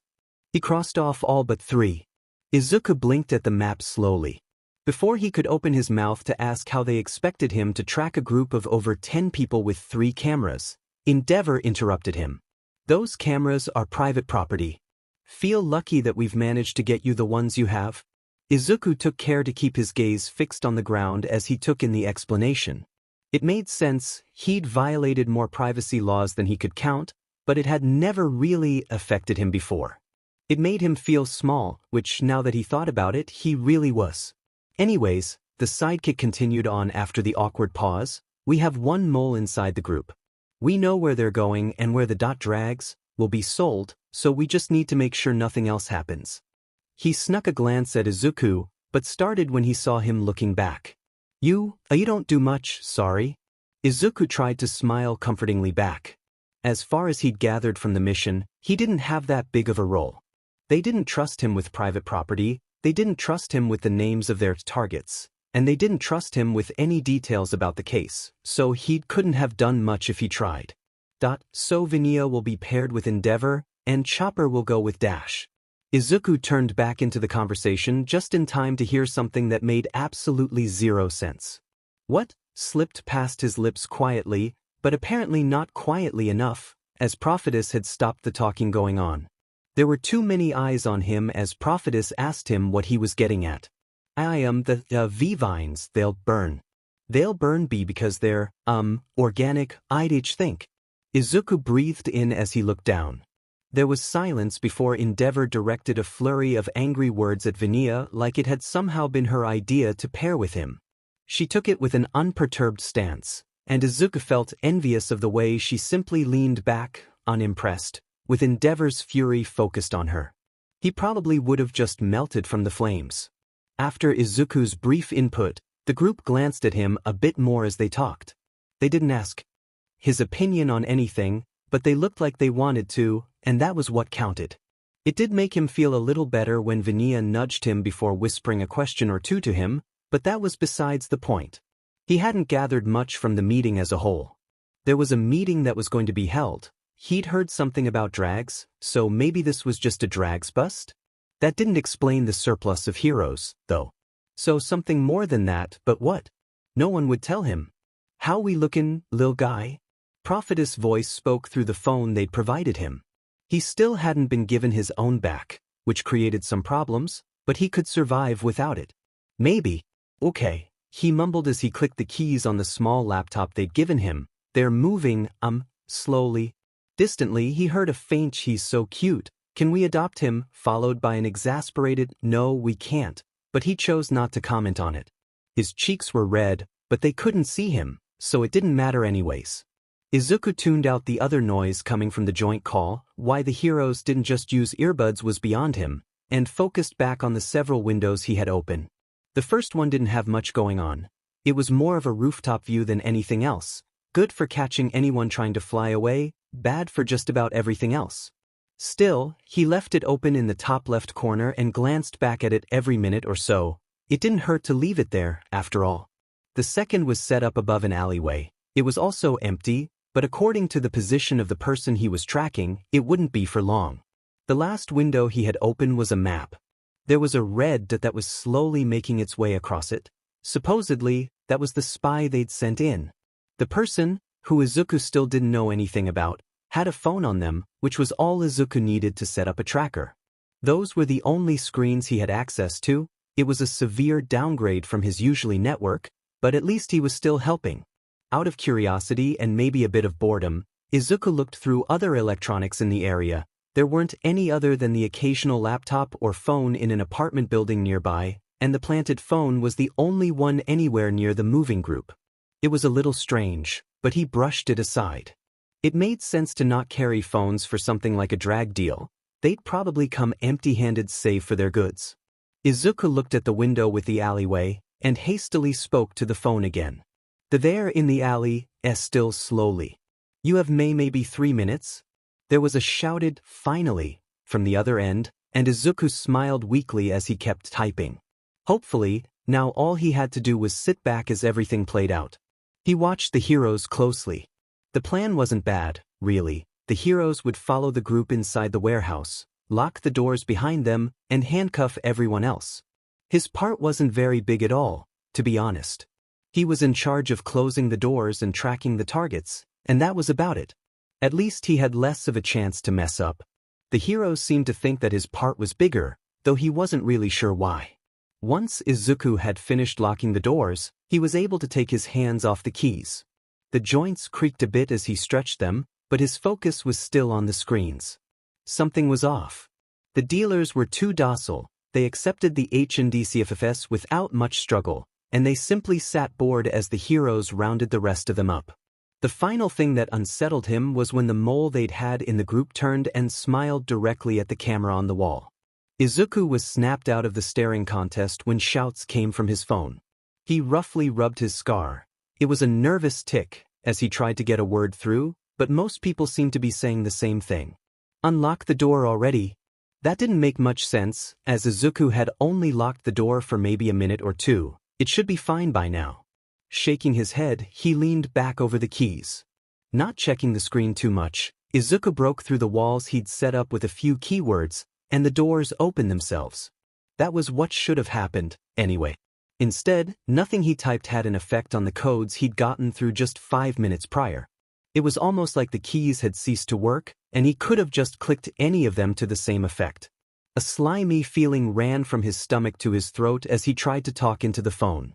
It went abruptly quiet as he told them about how things weren't working, but when he finished, the line was still noiseless. The shouts were non-existent, and even if he held the phone all the way up to his ear, he heard nothing. The air was silent and suffocating as Izuku tried to breath his way through an oncoming panic attack. He couldn't hear the breathing of the single hero left to guard him even if he concentrated. It had been Endeavor's idea to take most of the heroes inside the warehouse, though no one told Izuku why it was necessary at the time. Sitting in the small van with only a laptop and a missing hero to defend himself, Izuku was struck with exactly how little chance he had if someone happened to attack. He almost wasn't surprised when a hand gripped his neck and then all he could see was darkness. The morning felt weird without Midoriya's background presence, in Shudo's opinion. Though the boy didn't say much, he always had a smile ready if you looked his way. Sometimes he even shared the tea that he'd brought himself. He didn't do it often, but if you asked, he would in a heartbeat. Shudo tried to ask Yaoyorozu if she knew where Midoriya was once she'd woken up, but she said she hadn't. Yaoyorozu then tried asking a few more people, but it seemed that no one else had either. The class seemed to move slower without him. It was strange, but Shudo didn't dwell on it too much as he got ready for school with everyone else. His presence still lingered, and Shudo could have sworn that if he turned his head, the other boy would have been sitting near the window like he usually did. Then again, if anyone could ignore unnecessary things like sadness and emotions, it would be him, so the morning passed without incident. Just because the morning hadn't gone horrifically wrong, that didn't make the rest of the day immune. Hanta wasn't an idiot. He was 17th in the class, sure, but he still felt a little justified in forgetting something or someone every once in a while. He'd noticed Midoriya's absence as much of the rest of the class, but that didn't stop him from asking the empty desk where the other boy usually sat and asked for a pencil when Aizawa's back was turned. Bakugo had been the one to get in trouble for it. Anyways, he'd boxed Hanta's ear after he'd looked confusedly at the empty seat for half a minute with a furiously whispered, "Dumbass." Hanta wasn't even aware it was possible to whisper furiously, but Bakugo certainly loved to prove everyone wrong. After the whole encounter, the class was quiet again sans Bakugo, but it felt like it was missing more than one person at the same time. He'd seen the glances Kaminari and Mina had sent him, but he'd just shrugged in response. He wasn't sure of what was going on, and it seemed no one else was either. Felt lost. Not in the literal sense, she was just standing in the cafeteria, waiting. She was waiting for Midoriya. Since he had a tendency to hesitate when going to their table alone, she wasn't sure why, but he hadn't explained, so they kept it that way. He usually only took a minute or two to spot her, but she'd been standing for around 4 now and she still couldn't see him. He usually sat with them on Wednesdays if she recalled right. He jumped around a lot from table to table. Tokoyami and Shinso were surprising favorites, and he tended to avoid Bakugo for some reason, but he still kept a sort of consistency. After another minute, Ochako recalled Momo asking around the dorms that morning because she wasn't sure where Midoriya was. Ochako wouldn't have thought much of it, if not for the way Todoroki seemed to be following Momo around the room with his eyes. Although he kept a straight face the whole while, he did seem to care. Then again, Midoriya seemed to have that effect on people. He kind of resembled a capybara in that way. So, feeling a little foolish, Ochako trekked back to Ida alone. Their conversation was normal, as Izuku usually didn't talk too much unless he was totally comfortable, but it was quieter all the same. Ochako missed his mumblings and soft laughter that came forth every time Ida would inadvertently knock over a cup of water while gesturing. In short, although their conversation was practically normal, they felt his absence all the same. Today had been an all-around shitty day for Katsuki. To start, Deku hadn't been in the dorms, and everyone had acted like kicked puppies because of it. Later, he'd gotten in trouble for no FANG reason just because Tape Dispenser was being an idiot. To top it off, he wasn't even allowed to fight his classmates, quirk or no quirk. In the training exercise, All Might was running. Their teacher was hunched over and he was still over 7 feet tall. What the F, and sent glances up from his small book every once in a while to make sure no one had died yet. Katsuki's hands twitched as he fought the urge to just blow up the nearest object or person. He wasn't too picky. The class was acting so weak, it made him want to growl in frustration. Even Uraraka, one of the few people in the sports festival who had actually seemed to try, was slower.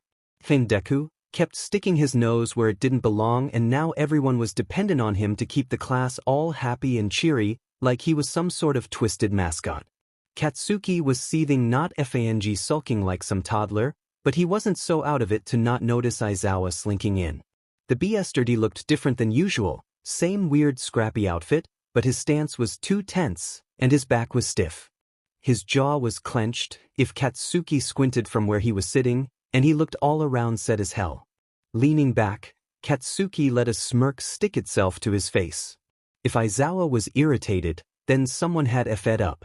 All Might and Aizawa talked in low tones for all of 2 seconds before All Might looked shocked. Aizawa sent him with a cold look before turning his back on the stunned man. Katsuki's smug smile fell off in an instant as he tensed up. Something was really wrong. By now, everyone had noticed their other teacher entering the room. He looked around the room across each confused or concerned face. After his survey, he took a breath and then started to speak. "You've all noticed that Antivirus hasn't been here today." Aizawa spoke carefully monotone to the class. "That's because he's been off helping." His nose twitched. "Some heroes off campus?" The class muttered amongst themselves for a second, but Hitoshi just thought to himself instead. Aizawa had said Antivirus instead of Midoriya or even Izuku, and it felt different than if he'd called him one of the other 2 names. Antivirus was the vigilante who'd somehow escaped heroes and police for years, who'd had a network and following as big as some of Japan's top heroes, who'd saved so many people that no one even kept track anymore. Midoriya was the shy boy who always spared a smile to whoever needed it, who helped anyone with their homework if they so much as looked slightly confused, who couldn't cook for the life of him despite Sada's constant instruction, who was so much more than a name. But he had to listen right now, so Hitoshi shook himself and tuned back in. Aizawa had started talking while he was introspecting, so Hitoshi had to focus quickly. So due to it leaking that Antivirus was staying at UA, the principal chose to send him on a mission with a few other pro-heroes. At the end of the mission, contact was cut off from Antivirus for reasons we don't know. When the heroes finally had the time to check on him, Aizawa sounded almost bitter here, but Hitoshi barely noticed over the dread creeping up his throat. He was gone. Aizawa might have continued, but he was interrupted by a few shouts and one yell from Baku. It wouldn't have done much good, anyways, as Hitoshi was already deaf to everything except his raging thoughts. Izuku was missing?